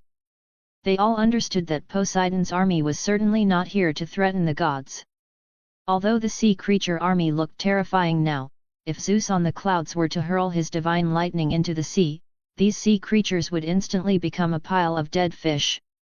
They were definitely here to boost Poseidon's prestige and threaten the Athenians on the ground. But Ares jumped up when he saw these armies. His eyes widened, and he looked at the armies with delight, then said, "Is there going to be war? How could that be?" Demeter disdainfully shook her head. How could Poseidon dare to fight Athena in front of the gods? What do you know? Ares retorted, "Sometimes, war is not something leaders can control. His Poseidon's army is already out. What if there's an accidental misfire, and a couple of people die? Do you believe the Athenians would directly fight the sea creatures?" "You?" Demeter widened her eyes, glaring at her nephew, but Ares showed no fear, looking at her with a sneer. Seeing the tension below the clouds and also above, Zeus scratched his head helplessly, raised his hand, and stopped them. "All right, Ares, Demeter, stop arguing. Let's just open another bet. We'll bet on whether they'll fight, how about that?" Ares and Demeter turned to look at each other, then said in unison, "All right, let's bet."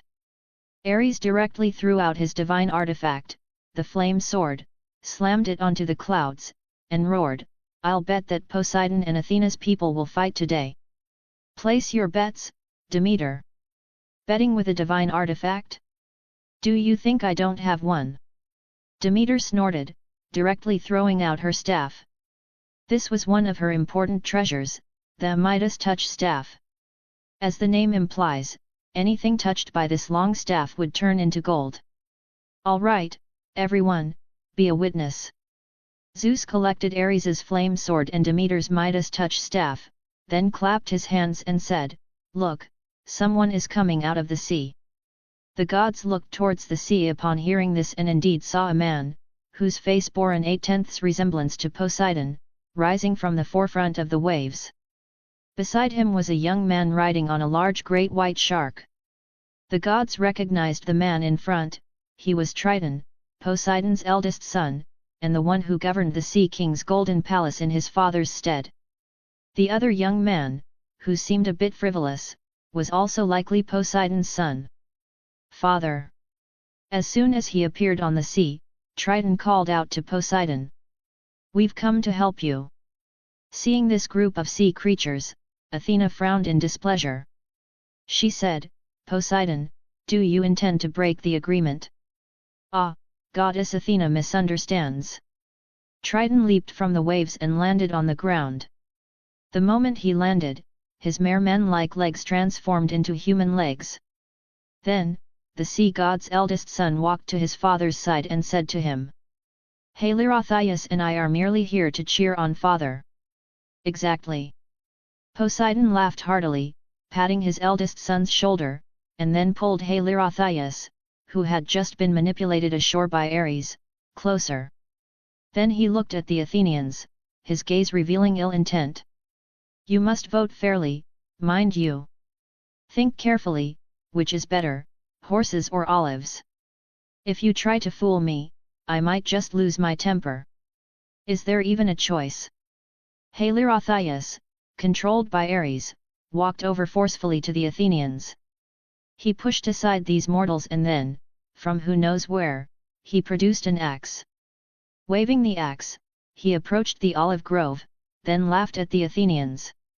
"You people, you already have horses, why do you need olive trees? Hey? Come on, I'll help you chop them down." With that, Halirotheus immediately rolled up his sleeves, raised his axe, and prepared to chop down the olive grove. This disrespectful act towards Athena angered the Athenians, and they all looked towards Athena, but to their surprise, the goddess of wisdom merely watched him with a calm expression, without stopping him. Others didn't understand the reason for her calmness, but Ares did. From Halirotheus's perspective, these olive groves had long been imbued with exquisite magic by the goddess of wisdom. If anyone dared to harm these trees, he would suffer a double backlash. However, Ares was not afraid. Halirotheus's value to him lay precisely in this: if the Sea King's son, who was helping the Sea King, died by the goddess of wisdom's magic under the watchful eyes of all gods and mortals, both in heaven and on earth, then Poseidon, no matter what he said, would inevitably fight Athena. "This is probably also part of your plan, Athena." As he swung the axe, Ares, on the clouds, narrowed his eyes and looked at the goddess on the ground. "If Kratos truly entrusted you with the task of dealing with me, you couldn't possibly have failed to anticipate this move of mine. In that case, then take my son's head presented move first." His thoughts, of course, would not be answered by Athena on the ground, but Halirotheus's axe had already unhesitatingly struck the olive trees. The next moment, a slash shot up into the sky. Amidst the divine blood that filled the air, a bewildered human head spun and landed on the grass beside the grove. Halirotheus! Outside Athens, Sea King Poseidon's furious roar echoed. Chapter 96, Chapter 94 War Prophet. The Sea King's figure transformed into a swift wave, arriving before the olive grove in the blink of an eye. But even so, he only had time to support his son's headless corpse, then watched helplessly as Halirotheus's head, its expression frozen in confusion, fell onto the grass before him. As if sensing his rage, the sea outside Athens immediately began to churn violently, a storm gathered in the sky, and the earth began to tremble ceaselessly. The Sea King raised his hand, gripped his trident tightly, and then spun around abruptly. Bang! The swiftly striking trident pierced the shield surface of Athena's aegis, which she had already raised to protect her chest. The divine powers of the two main gods collided, causing a visible shockwave to explode, blasting a huge gap in the three mountain ranges that encircled the Athenian plain. Golden divine power rippled out like a barrier, protecting Athens, which was not yet fully built. Maintaining her blocking posture, Athena calmly met the Sea King's furious gaze. "He cut it himself, I didn't lay a hand on him," she said to Poseidon. "Bullshit!" Poseidon roared, divine power exploding as the two figures quickly separated. Athena braced her spear and shield, retreating to the gates of Athens, while Poseidon flipped and leaped into the sea, transforming into a colossal giant made of waves, coldly overlooking the entire city of Athens. Just then, a bright lightning bolt streaked across the sky, parting the dark clouds. Zeus and the other main gods stood on the clouds, shouting at Athena and Poseidon. "Enough, Poseidon, Athena, do you two intend to start a divine war here?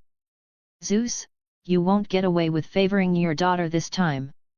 Poseidon, transformed into a towering giant of water, spoke with a sound like an earthquake. "I'm not trying to favor Athena, Poseidon."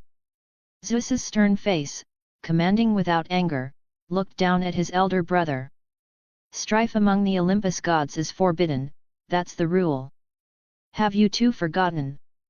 Considering that Poseidon might truly be enraged at the moment, Zeus relaxed his expression and said to Athena and Poseidon, "I'm not denying you a way to resolve your conflict.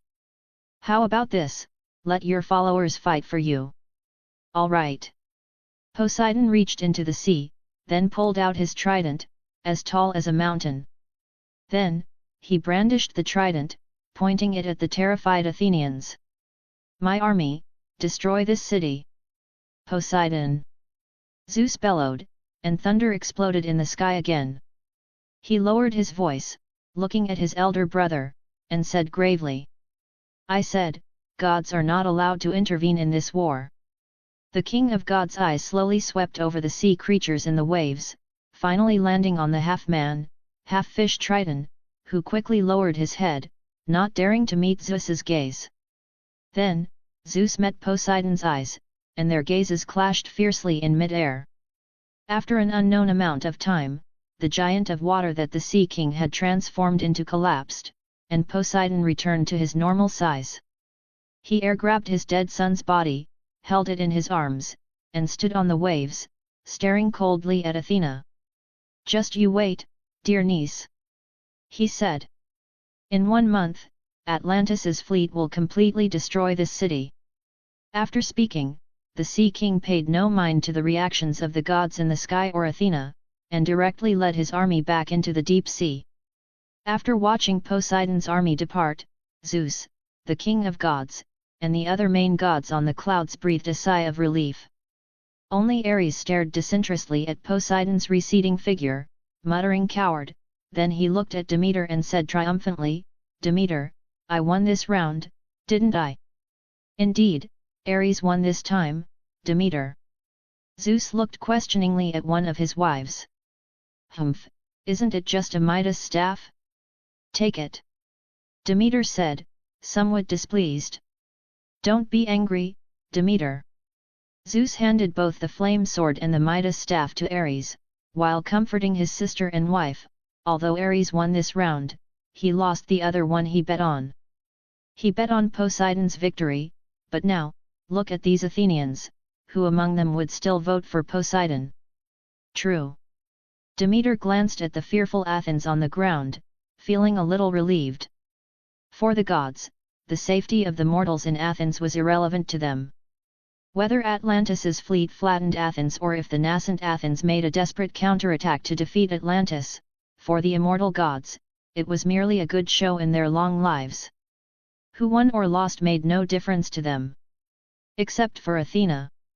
To overthrow Zeus, she urgently needed to establish her image and authority among humans. The current situation was not good for Athena. If Atlantis truly broke Athens, then in the future, within the Greek world, goddess of wisdom Athena's image among humans would completely collapse. It would likely be a long time before humans like these Athenians, who would not hesitate to take up arms and defy their masters to follow the goddess, would appear again. But conversely, this situation was also an opportunity for Athena. If she could truly lead the Athenians to turn the tide in desperation, then in the future, goddess of wisdom, Athena's name would resound throughout the land, and all humans would likely sincerely respect this wise goddess who brought victory. The gods in the sky gradually departed, but Athena did not return to Olympus. She came to the cliff by the sea in Athens, quietly gazing into the distance, seemingly not planning to return to the heavens for the time being. The gods understood her. After all, encountering such a situation, it was natural for Athena not to return immediately. So, when the gods left, they did not call for her. After all the gods in the sky had departed, the goddess, who had been standing silently by the coast, turned and returned to Athens. She quickly appeased the Athenians and made them believe in her power, allowing the construction of Sparta to continue in an orderly fashion. No one knew what she was thinking. This goddess seemed to have an air of effortless control over the current situation, as if everything is going according to plan. But Ares could not stop his plans just because he couldn't fathom Athena's thoughts. So, on the other side, he directly manipulated the high priest of Sparta, bringing him to the forge within Sparta and giving orders to the blacksmiths who had learned the fire god's superb forging techniques. From now on, mass-produce weapons and armor, as well as arrows and longbows. No, we are indeed going to war in the future, but the main purpose is not to supply Sparta. Ares instructed the rulers within Sparta. We are making these things to do business, brothers, our business opportunity has arrived. Chapter 97, Chapter 95 The Gorgon Sisters. Ares had already prepared a series of schemes for the war between Atlantis and Athens. The main reason Ares instigated this conflict was to entangle Poseidon and Athena, preventing them from noticing his actions. Secondly, he also wanted to use this to weaken the power of both nations, so that his Sparta would have the opportunity to annex their forces in the future. However, his reasons for instigating the war were not limited to these. Whether it was the god-making plan he and Hecate will use to fight against the Olympus gods, or the Spartan warrior legions, or the fighters directly under him as the god of war, their equipment all required substantial material and financial support. Atlantis had no shortage of silver and gold, and Athens also had olive oil bestowed by Athena, which was also a strategic material in Greece. Ares wanted to rely on a major war between these two city-states to allow Sparta to profit from the war. With the help of the god of fire, Sparta currently did not lack good blacksmiths, and its weapon and equipment production was unique in the Greek world. Furthermore, Sparta could dispatch Spartans as mercenaries to this battlefield, where they could also hone their combat skills. Most importantly, Hecate had already manufactured the prototypes of four mechanical gods. Ares named these four machine gods Terror, Tremor, Panic, and Fear respectively, intending to first test them by disguising them as his own subordinate gods. However, whether these four machine gods could exert the same functions as the current gods, and whether they could maintain the age of gods for a period after the gods' demise, still required an experiment. Athens was Athena's exclusive domain, and the city-states on the land were also within the spheres of influence of the various main gods. These places could not be used to test the efficacy of the machine gods. But Atlantis was isolated overseas. Poseidon considered it his private reserve and usually neglected its management, and indeed, it was difficult for people from other countries to reach it. Therefore, the Olympus gods' surveillance of Atlantis was the weakest among all city-states, making it an excellent testing ground for Ares. However, things had to be done step by step. First, Ares had the Spartan Council of Elders send envoys to both Athens and Atlantis, offering Sparta's assistance in providing weapons, equipment, mercenary troops, and other scarce materials for the war. Then, he manipulated his divine power avatar and directly found Hermes, the messenger god who currently managed commerce, on Olympus. What? Sparta wants to do business. Hermes's eyes widened in surprise after hearing Ares's intentions. My dear brother, I don't think this is your idea, is it? That's right. If you're willing to protect their commercial activities this time, they'll offer 2/10 of the profits to you, Ares said gruffly. I have a priest who is currently managing Sparta. He proposed this, and there's no reason for me to refuse if it means getting Spartans onto the battlefield to fight. Interesting. I really want to meet this priest of yours. After listening, Hermes lowered his head and thought for a moment, then readily agreed to Ares's request. All right, there's no reason for me to refuse this kind of business either. Out of respect for Ares, Hermes even immediately bestowed his blessing upon the Spartan merchant fleet. Thus, after confirming Hermes's blessing was in place, Ares had the Spartan merchant fleet set off grandly from the port by sea. They split into two groups, one went to Athens, transporting a large number of well-equipped Spartans as mercenaries to prepare for Atlantis's fleet, while the other, laden with large quantities of food, weapons, and equipment, sailed towards Atlantis's port. Ares also planned to accompany the fleet this time. On one hand, the testing site for the god-making plan required his personal reconnaissance. On the other hand, he was also very curious about this nation that only existed in later legends. So, he transformed his divine power avatar into a Spartan and blended into the fleet. The seas of this era were fraught with danger. Not only were there huge sea monsters driven by Poseidon, but the islands in the ocean were also mostly inhabited by terrifying monsters that preyed on people.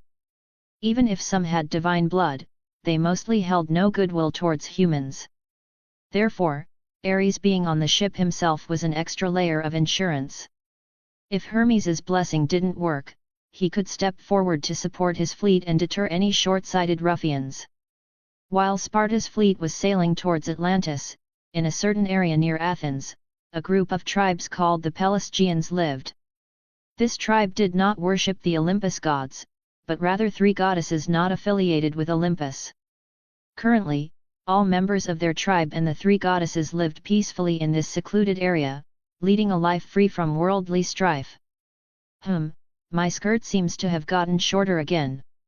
The tallest of the three goddesses was sitting in the temple in the center of the island, looking troubled, frowning at the black and white lace dress placed before her.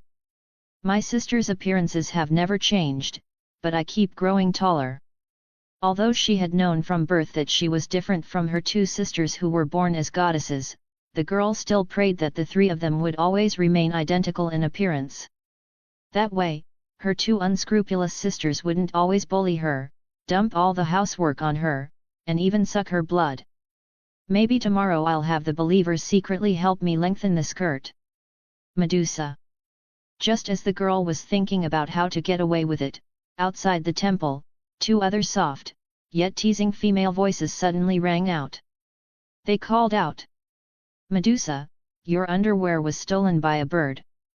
To actually wear this style of underwear, what a shameless sister. It seems even the birds in the sky want to know what color Medusa's underwear is. What color is it? My other self. It seems to be purple, right, my other self." Upon hearing the voices of the two girls, Medusa first glanced down in a panic, then responded somewhat angrily. "My underwear has always been properly worn, and it's not some shameless style. Sisters, you're trying to trick me again. Oh my, you're getting bold, daring to talk to your sisters like that. Exactly, have you finished washing today's clothes? You're just lying in bed in the temple." Hearing Medusa's voice, the two girls outside the door asked with a giggle. "Already washed?" Medusa shouted loudly. "I'm not going out today, Sisters Theno, Sister Euryale, you two go play by yourselves. Tisk, why aren't you coming out? Are you sick? I don't know, my other self, is she going through a growth spurt? After all, Medusa is different from us." The voices outside began to whisper things that made Medusa embarrassed, but she had made up her mind not to go out today. She would wait until her two sisters were asleep at night, then take the skirt to the tribe and have their believers help her alter it.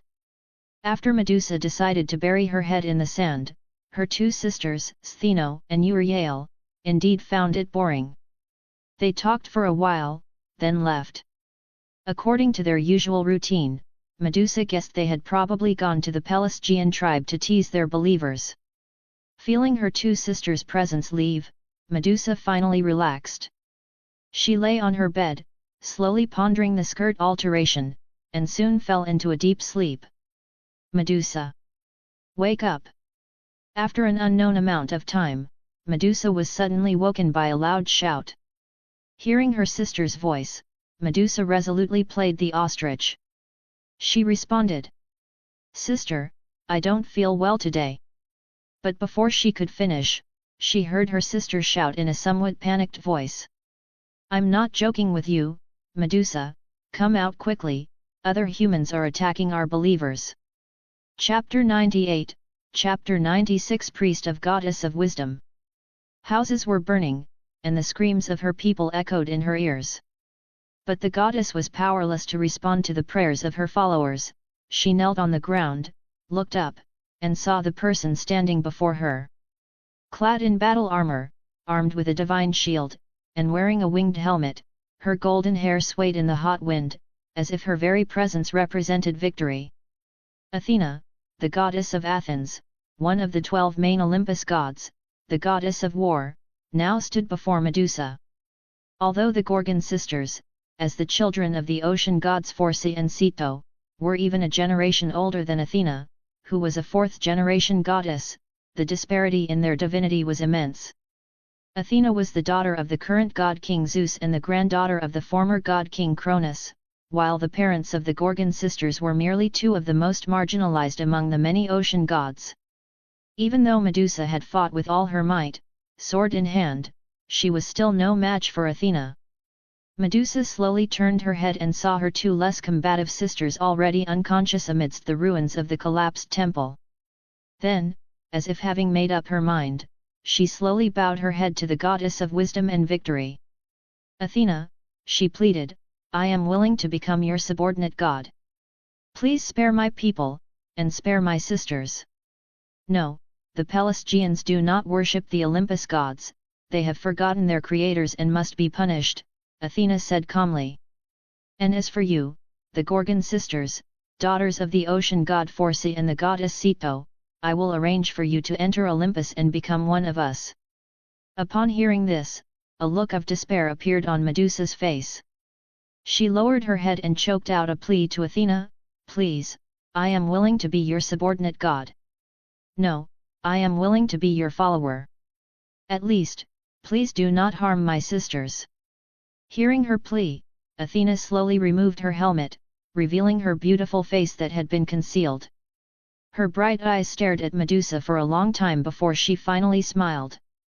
"All right, it's a deal." Meanwhile, after a series of tribulations at sea, the Spartan fleet successfully arrived at Atlantis, the divine realm created by Poseidon in the ocean. Ares, who had arrived with the fleet, naturally disembarked onto this isolated continent. After a period of various disguises, stealth, and investigation, Ares had a general understanding of the basic situation of Atlantis. Like Athens, this nation also lacked the inheritance of the first humans. However, unlike Athena's method of directly selecting Athens residents from the common people, Poseidon was an absolute philanderer. Therefore, the first 10 rulers of Atlantis were all descendants of the sea god Poseidon, and from birth, they were brought to this isolated continent by the sea god. Consequently, the legacy left by Ares did not spread to Atlantis. Due to its unique environment and political ecosystem, Atlantis became one of the most remarkable nations in the world, possessing 10 kings within its borders. These 10 kings, all of the sea god Poseidon's bloodline, held equal status and took turns serving as the high priest in Poseidon's temple at the center of Atlantis. Every 4 years, they would gather in the sea god's temple at the very heart of Atlantis to collectively discuss major affairs of Atlantis. If a resolution was reached, the kings would sacrifice a cow raised in the temple to Poseidon, then use its blood to record their agreed-upon covenant on the pillars within the sea god's temple. Within this nation, classes were rigidly divided into royalty, nobility, and commoners based on the concentration of the sea king's bloodline, with virtually no possibility of upward mobility. The technology of Atlantis was highly advanced, almost a generation ahead of the outside city-states. The architecture and city defenses of Atlantis were primarily focused on aesthetics. The scope of Atlantis was extremely vast, with the city being a regular concentric circle, separated by 3 city walls. The outermost ring was the commoner district, further in was the noble district, and the innermost layer was the royal district. Those in the inner layers could go to the outer layers at any time, but those in the outer layers could not enter the inner layers. At the very center of the city was Poseidon's temple, the most sacred place within all of Atlantis. Atlantis, centered around Poseidon's temple, was equally divided into 10 regions, each ruled by one of the 10 kings. Furthermore, as subjects of the Sea King, Atlantis had highly developed ports and shipping, allowing them to reach almost every location within the current Greek world by ship. However, despite Atlantis appearing incredibly glorious at this time, Ares keenly identified some areas where he could exert influence. For example, the Atlantean army, their ships were indeed the strongest in the world, but the combat readiness of their soldiers was many times inferior. Atlantis's geographical location was too advantageous, meaning almost no city-state could attack them. As a result, the Atlantean army had never engaged in battle with outside forces. By now, their army had become a place for nobles and royalty to keep idlers, the soldiers were pampered gentlemen, and the generals were all good-for-nothings. Ares estimated that if his Spartan army were to clash with these Atlanteans, the Atlanteans would likely be scared to call for their mothers in front of the Spartans.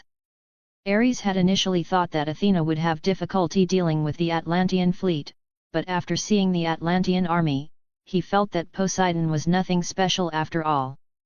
As long as Athena could find a way to destroy the Atlantean ships and force them onto land, it would be a foregone conclusion that the Athenians would defeat them. Besides the army, the contradictions between the social strata in Atlantis were also quite evident. While in outside city-states, everyone except slaves enjoyed citizenship, and even kings could not arbitrarily execute a citizen, in Atlantis, commoners were playthings for the nobles, and nobles were merely lackeys for the royalty. To the Atlantean royalty, all other inhabitants of Atlantis were merely their possessions, with nobles being only slightly more valuable. The commoners and nobles of Atlantis must have accumulated much resentment due to this situation, but they dared not resist because the great sea god Poseidon stood behind the royalty. In such a situation, if they were given a god they could rely on, a god who could grant them power equal to the royalty, then they would undoubtedly erupt in turmoil, overthrowing the Atlantean royalty from below.